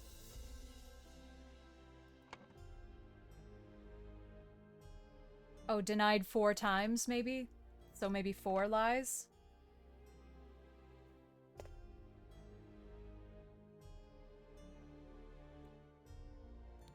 Nice.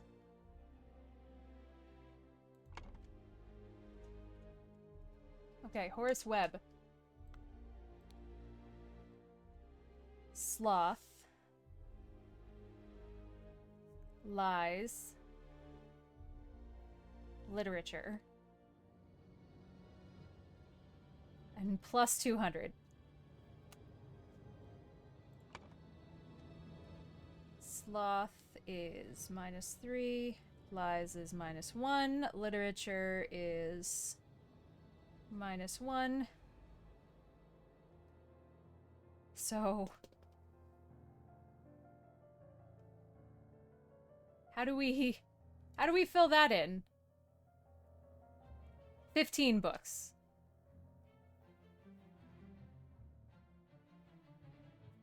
So -15. Still, how do we fill that in? Oh, 60. Okay, so maybe 60 times 3?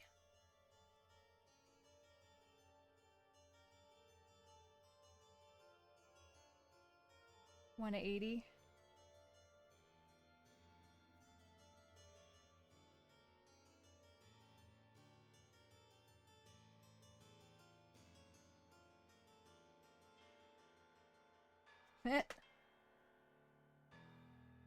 So that's 4. Okay.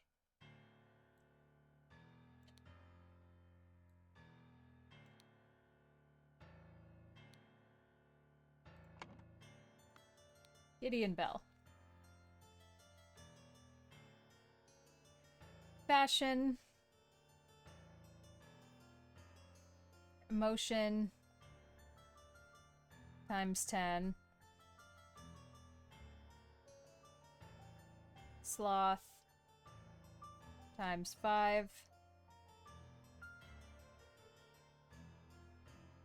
Secrets?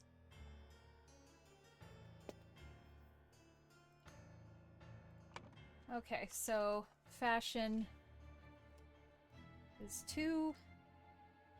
Emotion is -70. Sloth is -15. Secret is -1. Alright, so...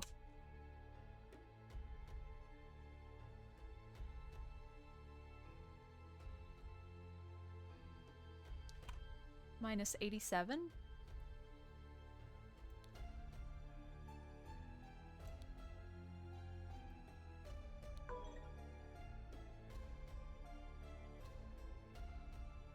Alright, fashion. Hang on. Outrageous hairstyle. Broke down in tears 10 times during questioning.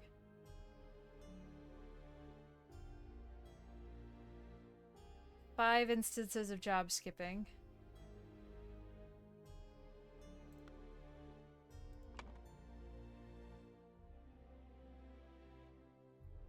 So fashion is -2. Emotion is 7 times 10. So 70. Sloth. Oh, I had sloth wrong. No, I didn't. 5 instances of sloth for 3 each is 15.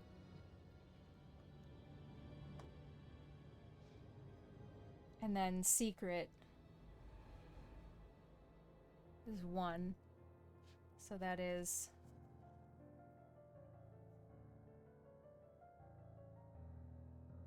Oh, sorry, 88.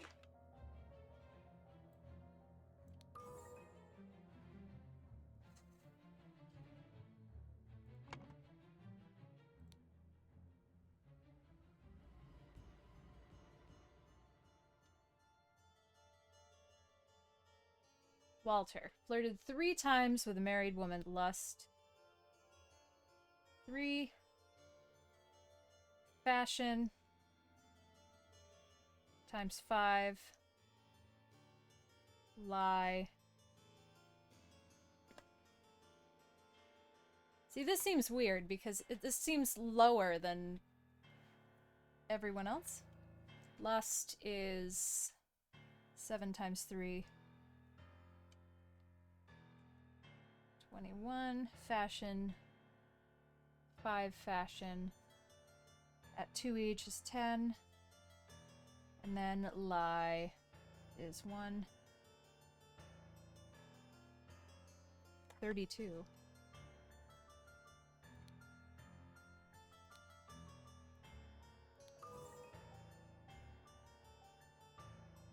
How is Gideon Bell still around?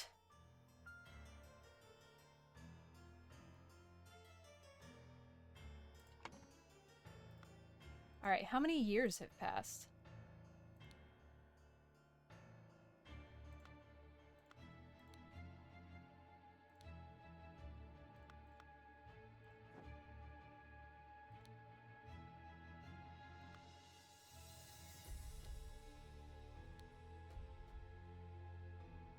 Okay, 1792. 3 years.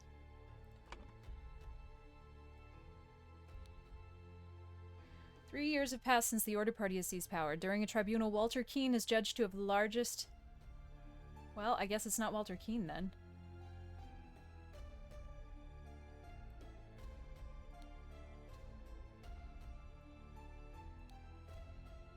To execute his punishment, idol was used on him? That seems weird. And he lost...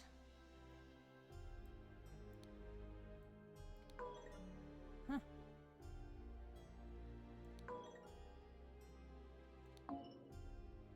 Okay, it is Gideon Bell.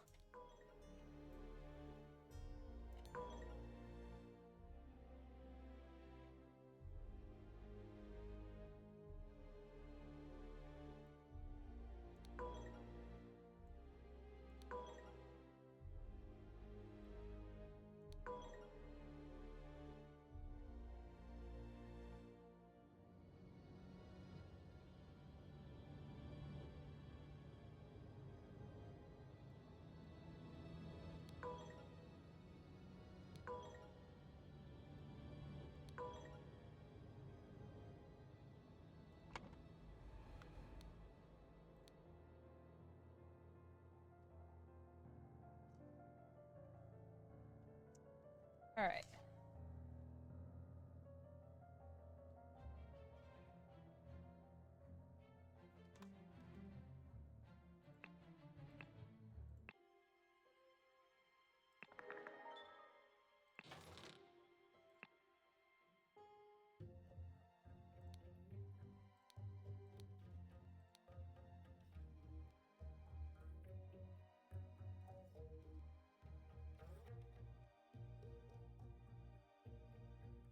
Okay, so that must be remove... What? Years. Must be years. I wonder if we're missing a word.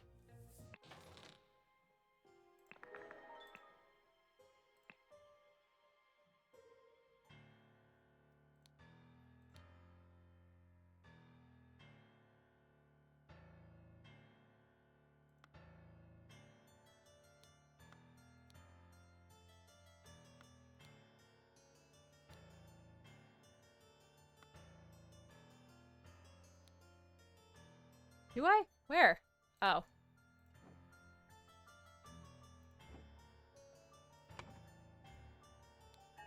Ha!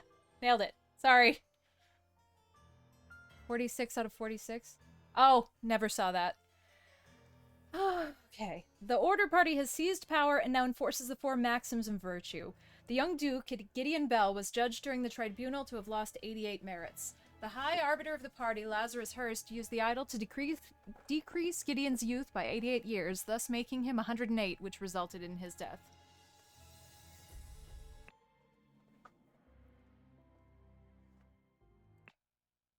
Maybe this is the last one, I'm not sure. Slight delay in the peaceful march to the king's castle. Oh dear.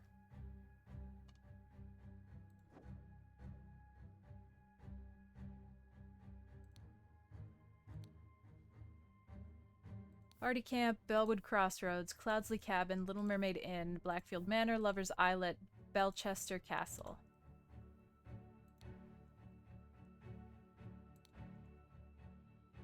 Oh lord. Lazarus, you took 32 things from me. I demand you return them. If you refuse, I will make the story of your true origins known to the other party leaders. At 11:30 on May 15, meet me at the place the idol was stolen from our brotherhood and poor Willard Wright met his death. Come alone and bring proof, something personal of yours to give the veiled woman.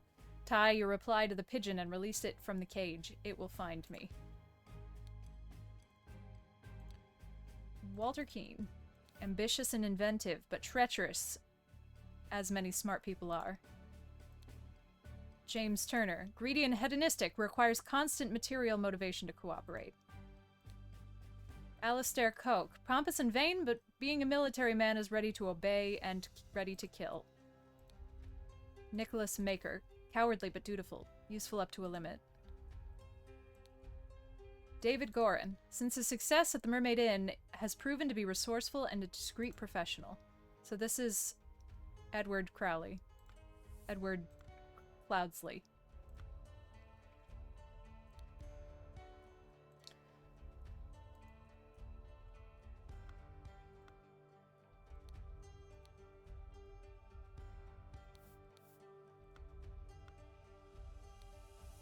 Yes, Comrade Lazarus has not yet returned for several hours. Comrades Alistair and James have gone to find him. If they do not return, we will organize more search parties to find the lost.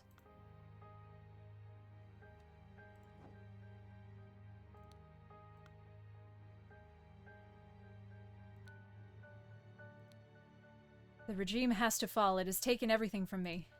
The watch is ticking and shows 12:15 p.m. A Navajo blade. Capitol Route Morning Report. At 8, a newfangled insurrectionist carriage passes by. At 8:30, an individual in the insurrectionist uniform passes by on the new two-wheeled contraption. At 10:15, two individuals in insurrectionist uniforms pass on horses.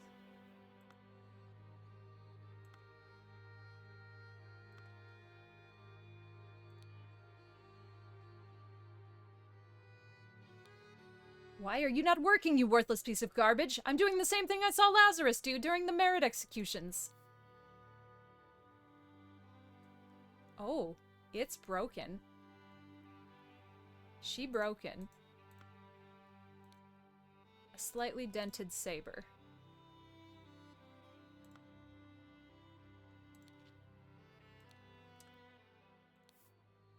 A man in a helmet with numerous cuts on his body, not breathing. A slightly dented saber with some blood on it. Belchester Castle, Blackfields, Crow Towers, Woodshire. Port. Capital.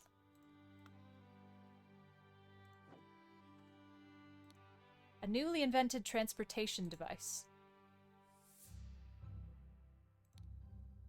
Damn you, cunning devil! Ugh. You will find me in the place where we two first met. There we can talk. An empty pistol. A loaded pistol. Oh, I recognize that voice. It is you! Isn't it poetic that you have fallen for the same trap as you did all those years ago? Straw men are your bane. Okay. An empty musket. So he was at the cabin.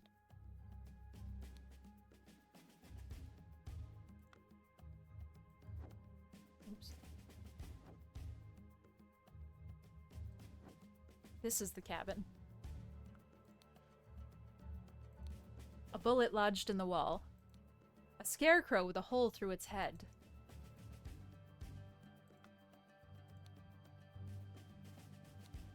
I admit I may have treated you unjustly after our long cooperations. I will come along in peace. I will come alone in peace so we can discuss your compensation. A white pigeon.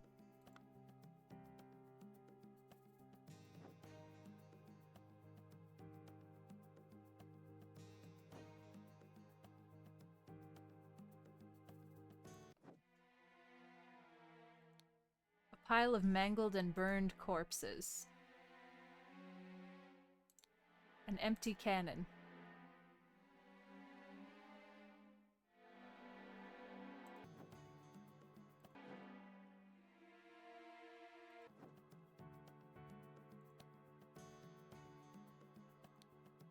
Dear husband, you are so brave, and you have been drinking since early this morning. But what will we do now? What if the evil government men find us? A harp. For you, I would fight a tiger and win. Peter Batley. Mary, my uncle Edmund Cloudsley died in some robbery, and I am rich. Now your father will see me for the man that I am. Let's marry. Become the pure flower that I know you can be for me. Edmund Cloudsley. Dear Mary, I know where your unworthy maid is hiding you. Soon I will free you from his dirty paws and ship him to colonies, while you I will put on a pedestal of sweetest praise, and you will become my ideal wife. Gross.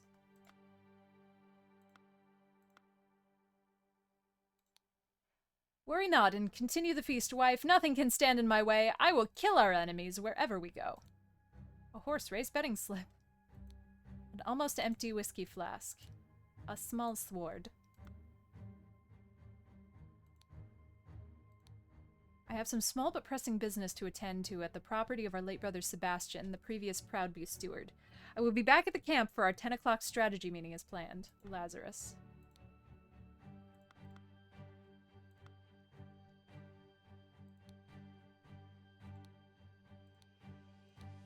Heavy seal.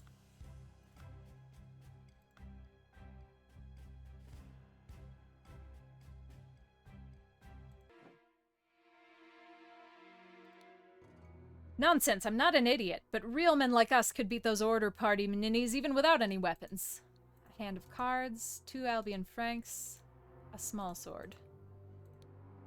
But I heard rumors you lost a cannon while gambling. A hand of cards, 3 Albion francs, a stiletto blade. Do you think they'll try to kidnap the king? Me and my employer are getting out of this blasted country. A simple small key, an embroidered handkerchief, a dagger. I have instructed him to arrive at around 11:30. Most likely he will be in order party uniform. If he comes alone, without any backup outside, approach him. If he gives you something that belonged to the one who escaped your tonic, you may prefer him the instruction slip I gave you. Conceal your face. He may recognize you. Hand of cards. Okay, so she's the one that tried to murder everybody at the mansion. Dandelion room, Ada Baker, Forget-Me-Not room, Walter Knott. All these order rats sneaking around here, this is not good. I hope they'll just blackmail me and bugger off. Kitchen knife, a lemon, a ring of keys.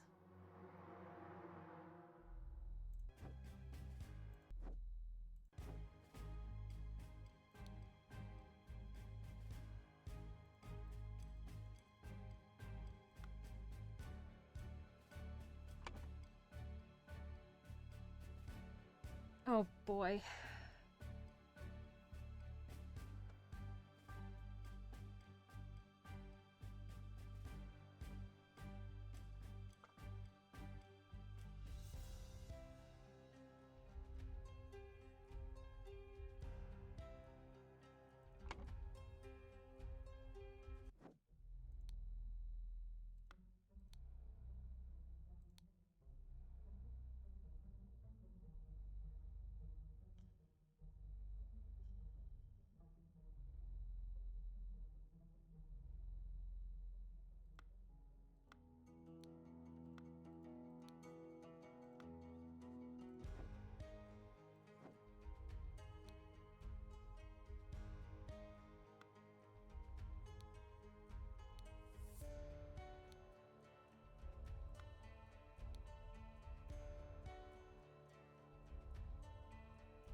God, this has to be the end. I have to finish this, but man, my brain wants a break. Alright. Ah!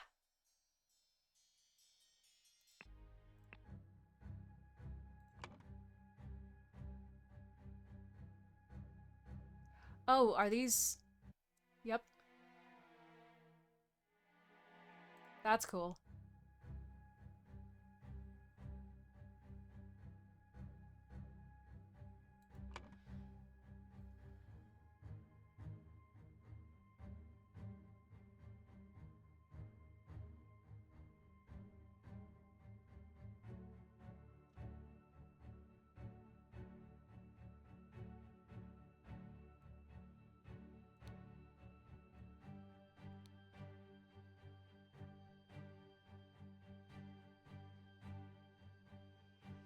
Alright, early in the morning.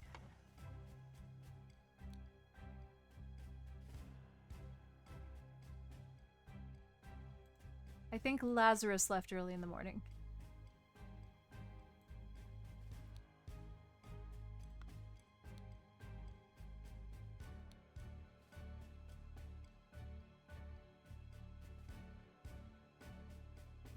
Went to the...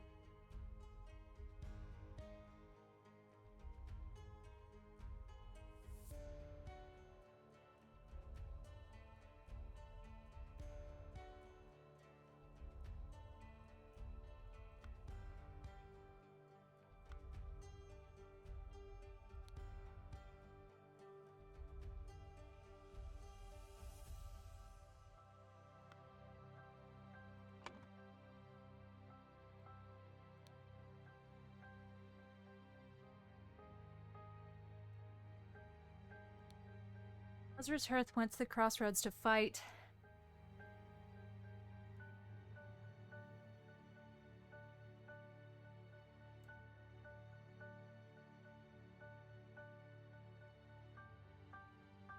"32 things for me. I don't know. Well, Peter Batley's the only one with a busted sword.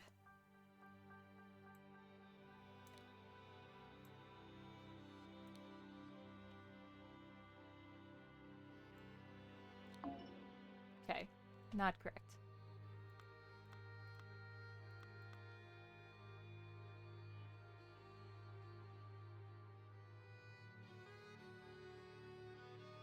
Oh, are you saying we stole 32 years?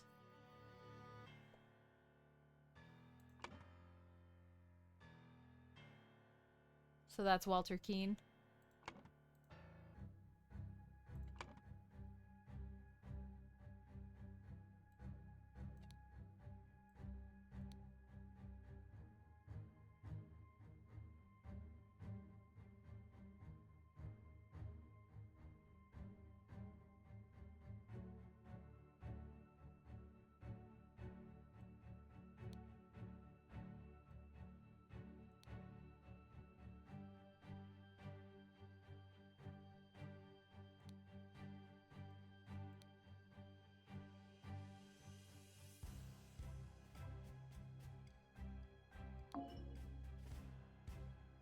Okay, I shouldn't be trying to fill this in first anyway.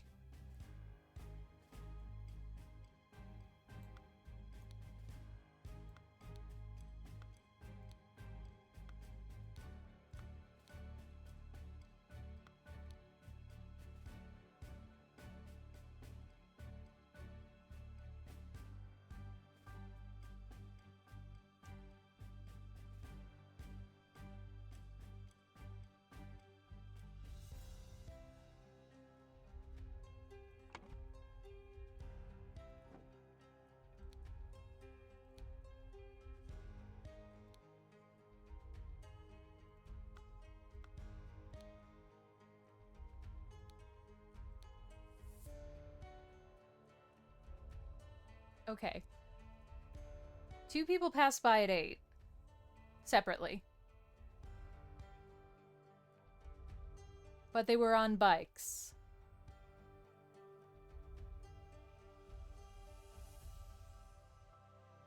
So they went to the cabin. I don't know where the other bike is. This must be Walter Keene.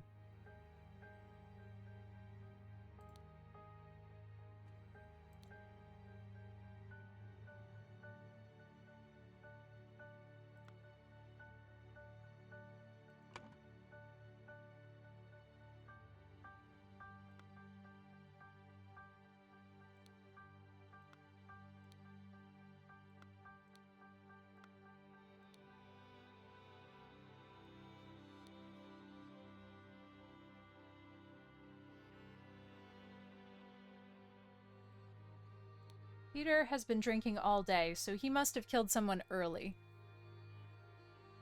And I think that could have either been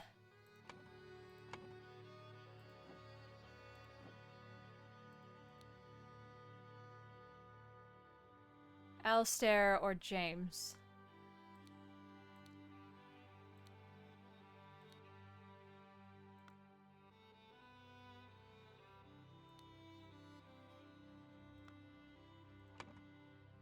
I feel like it must have been James.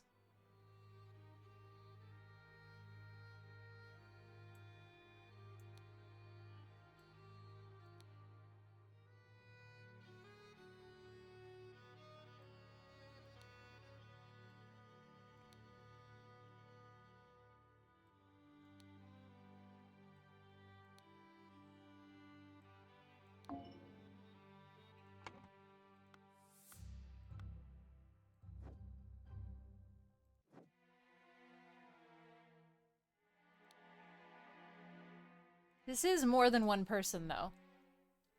This is a pile of corpses. In a normal carriage.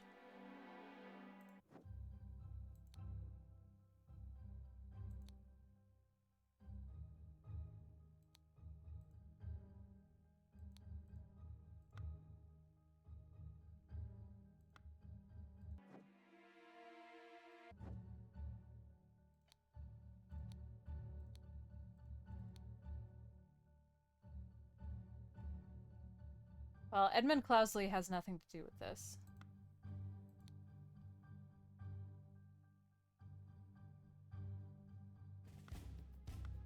Because he is actually dead. This is at the crossroads.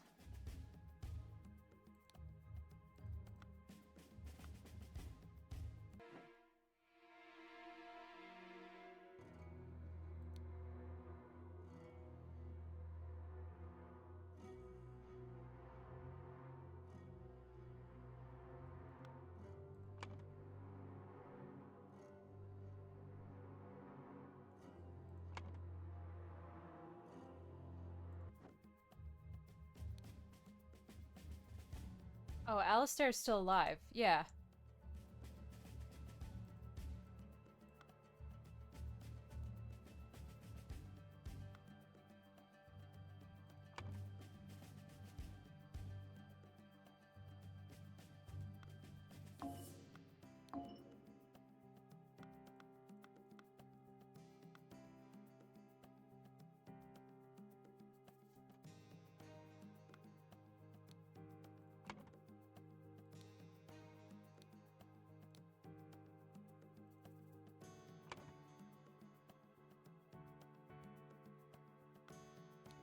Okay.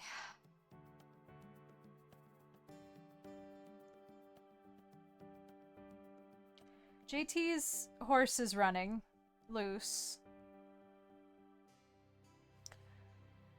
So Alistair and James left together.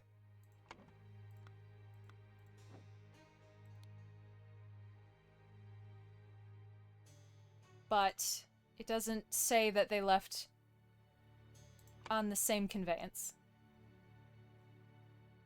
It kind of seems like Alistair killed Lazarus because he's got the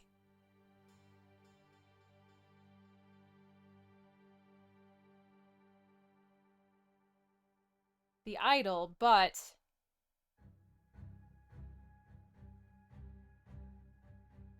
Walter Keane is at the cabin.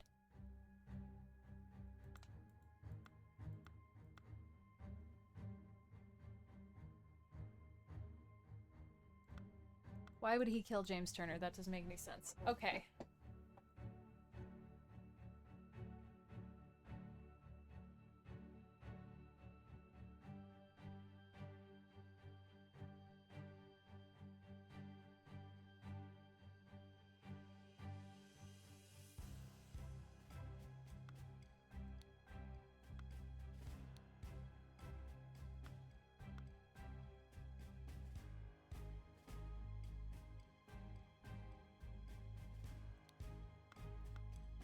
Okay, well, this is the only one that makes grammatical sense.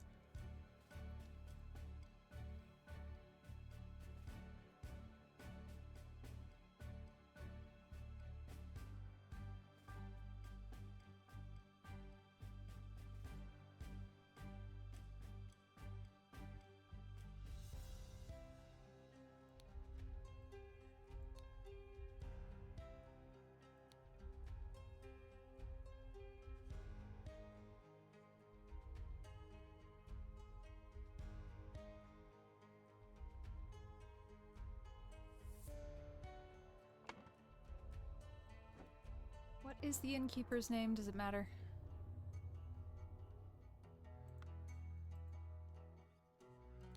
No.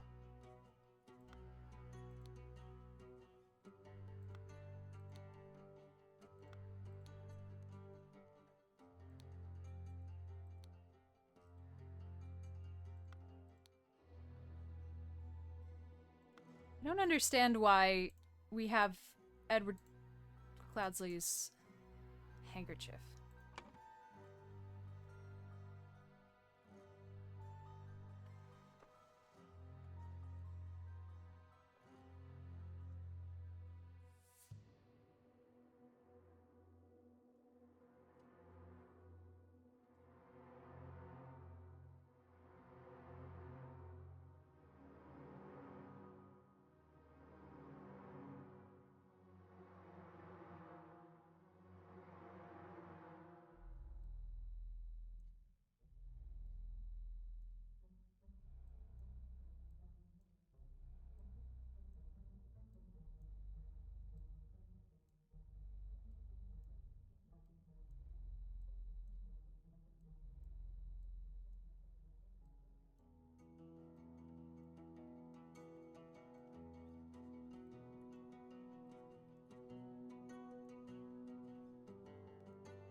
Okay.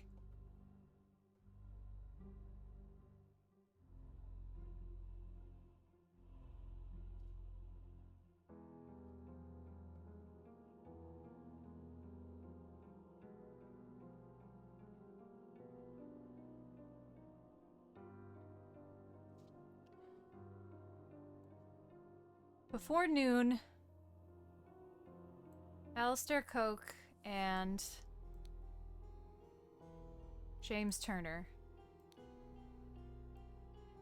went out to find Lazarus Hurst. Instead, they found the golden idol at the crossroads. On the way back, they started to fight over it.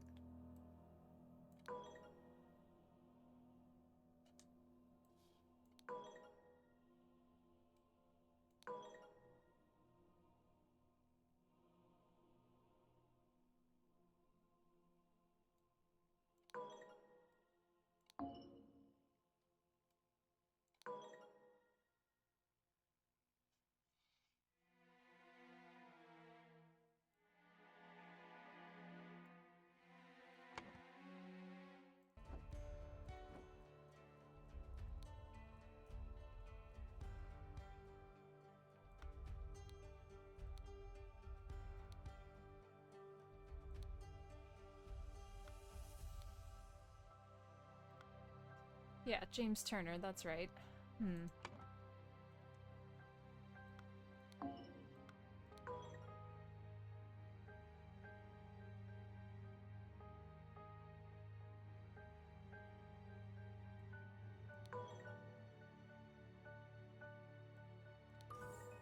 Hold an idol at the manor?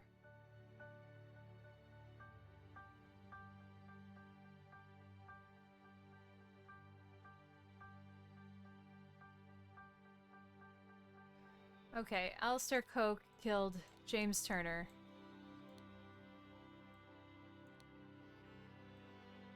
It had to be at the crossroads. That's gotta be James Turner.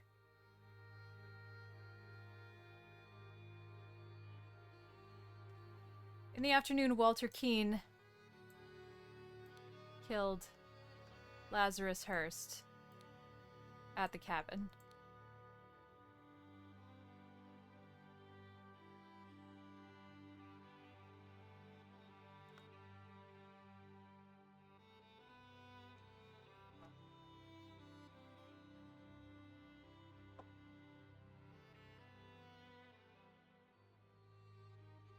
Okay. In the morning, Peter Batley went to the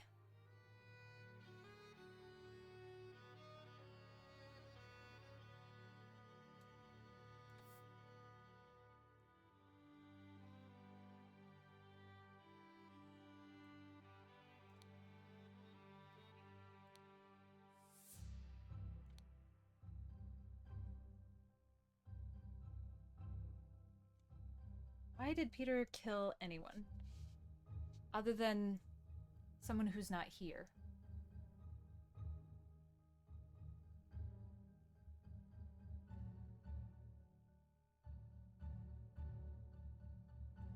Nicholas Maker is at the camp, alive.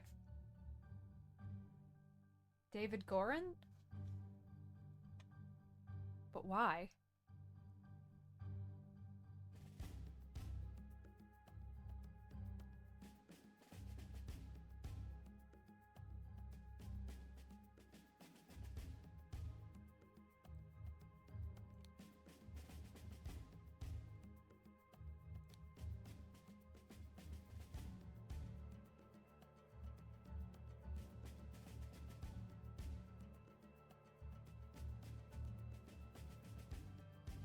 What was Mary's maiden name?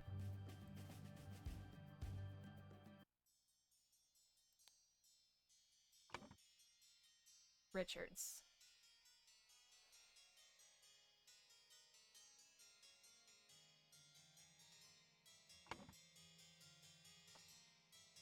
That doesn't help me.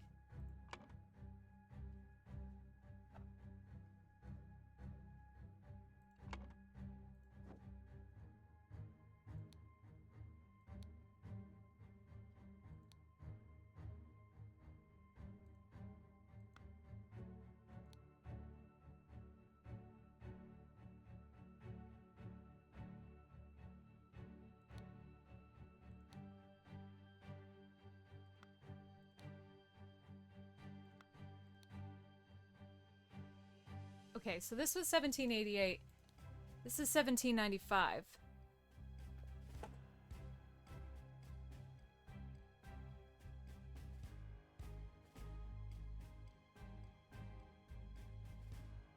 Well, I have all the words that I'm gonna get. Thank you, Sitho. Helpful.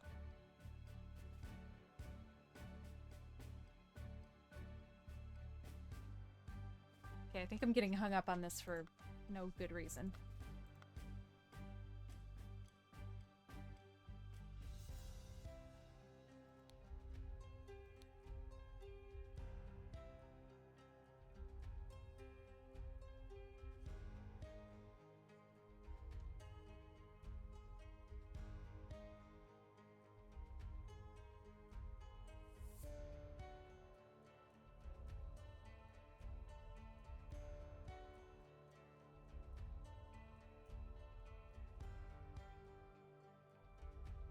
Okay, so hold on. At the property of our late brother Sebastian. So Lazarus went to...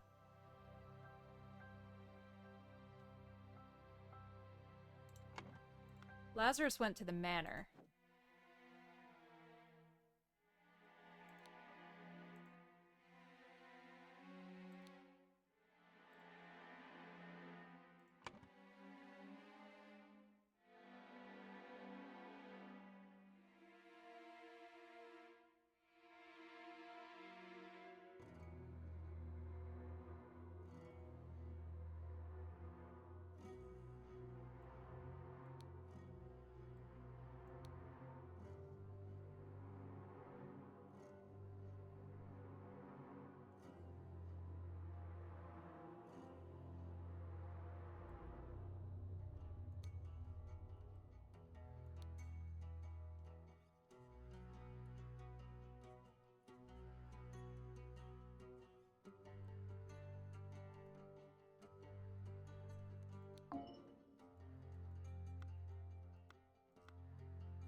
Well, Lazarus was supposed to be back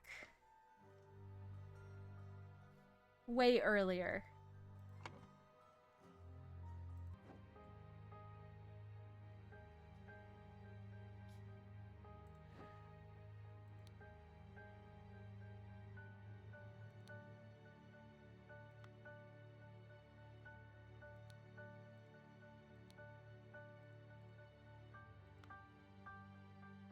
Alright, so he was looking in there and tried to shoot what he thought was William Hurst. Or Walter Keene.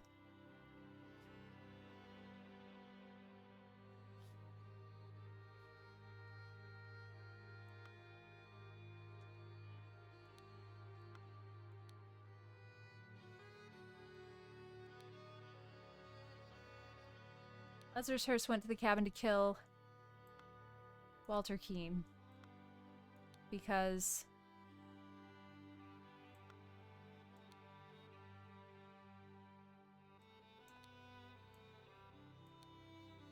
Walter Keene tried to blackmail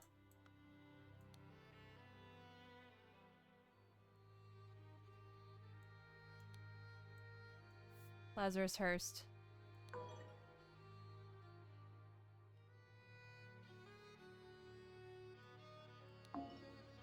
Oh, blackmail's right.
Because Walter Keane had tried to...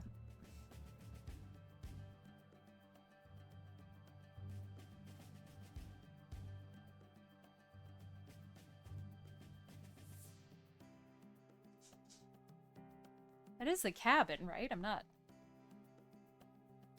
Well, it is the cabin because this is more wrong. So...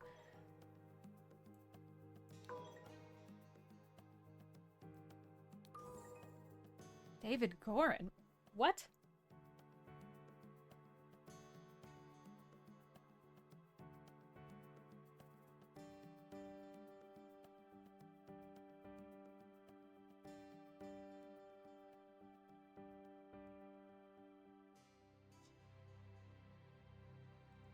Which letters?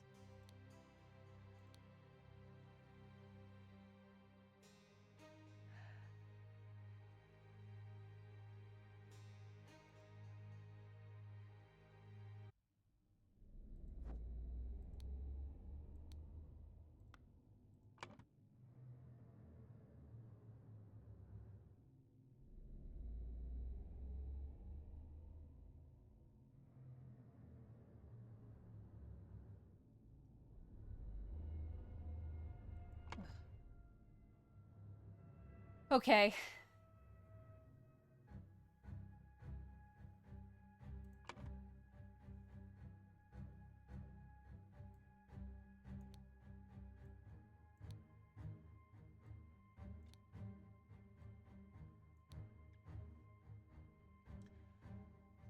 So Walter Keane killed David Gorin at the cabin.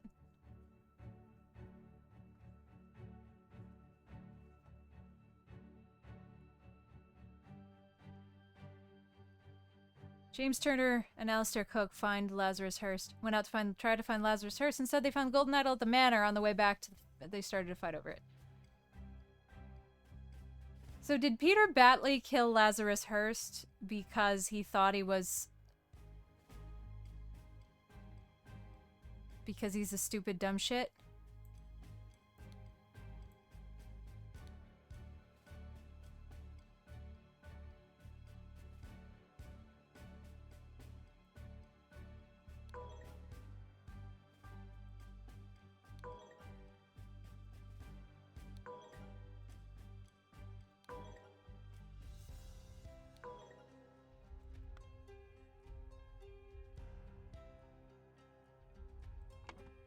Well, where is somebody else that's dead?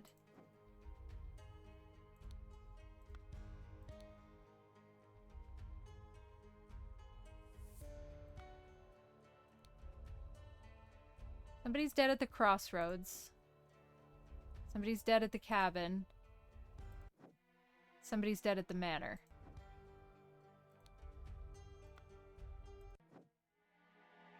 Nobody seems to be dead at the inn. Oh, that's the cannon that got stolen.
I feel like this is cheating, but I don't care.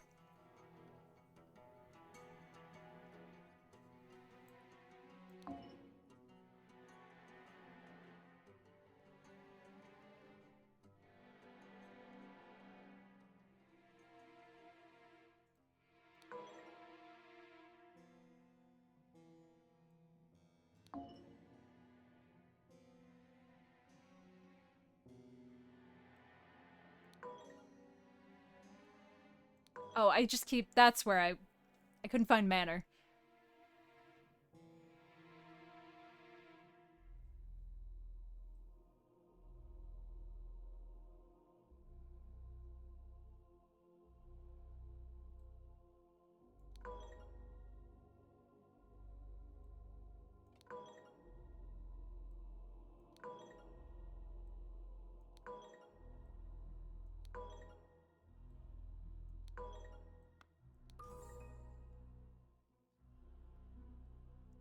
Okay.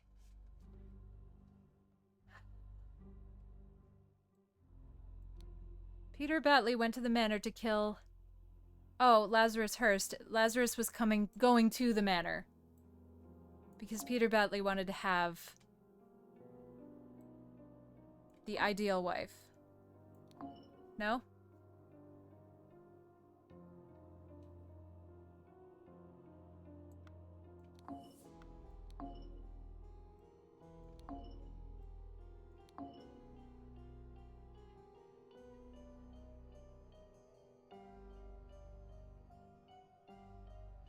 Well, Lazarus went to the manor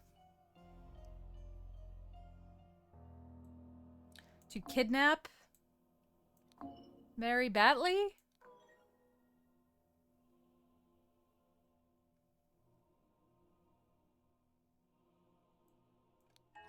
Okay.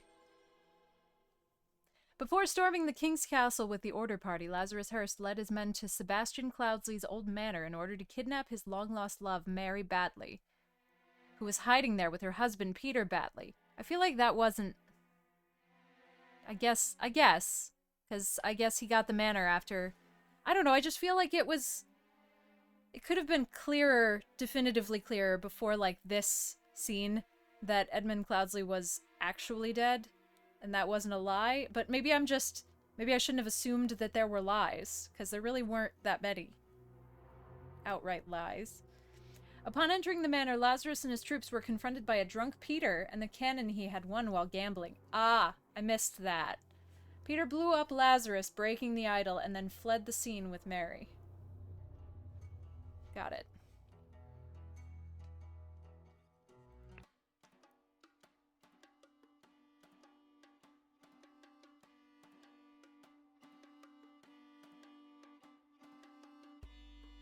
Hey, weren't you with the Order Party?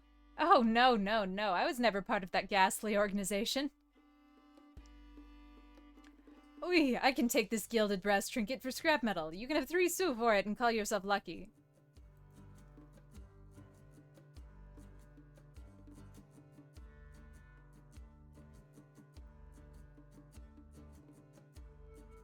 Shut up. Don't eyeball me. I loved this. I thought this was great. I, obviously plan to play the DLC. Since I own it. Oh, it is 10 o'clock, though, so... What?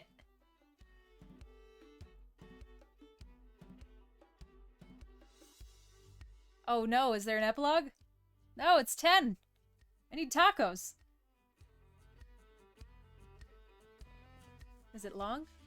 Because I can play it when we play the DLC.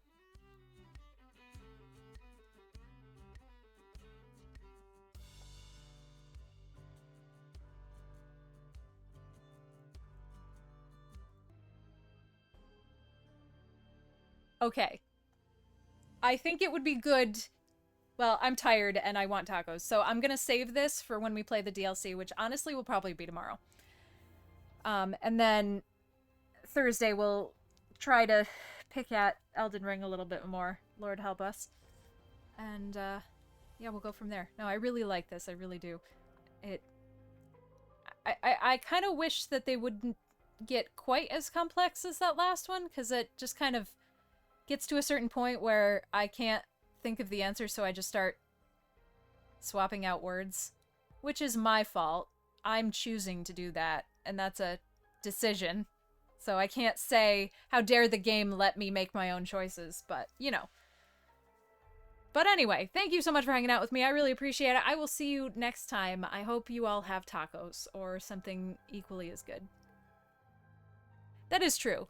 But that was kind of like Oberdeen. That was kind of like the one bummer. Well, not the bummer of Oberdeen, but you could kind of cheat it. But I don't know how you would make that not happen without making the game impossible. Doesn't matter. Good night, friendos.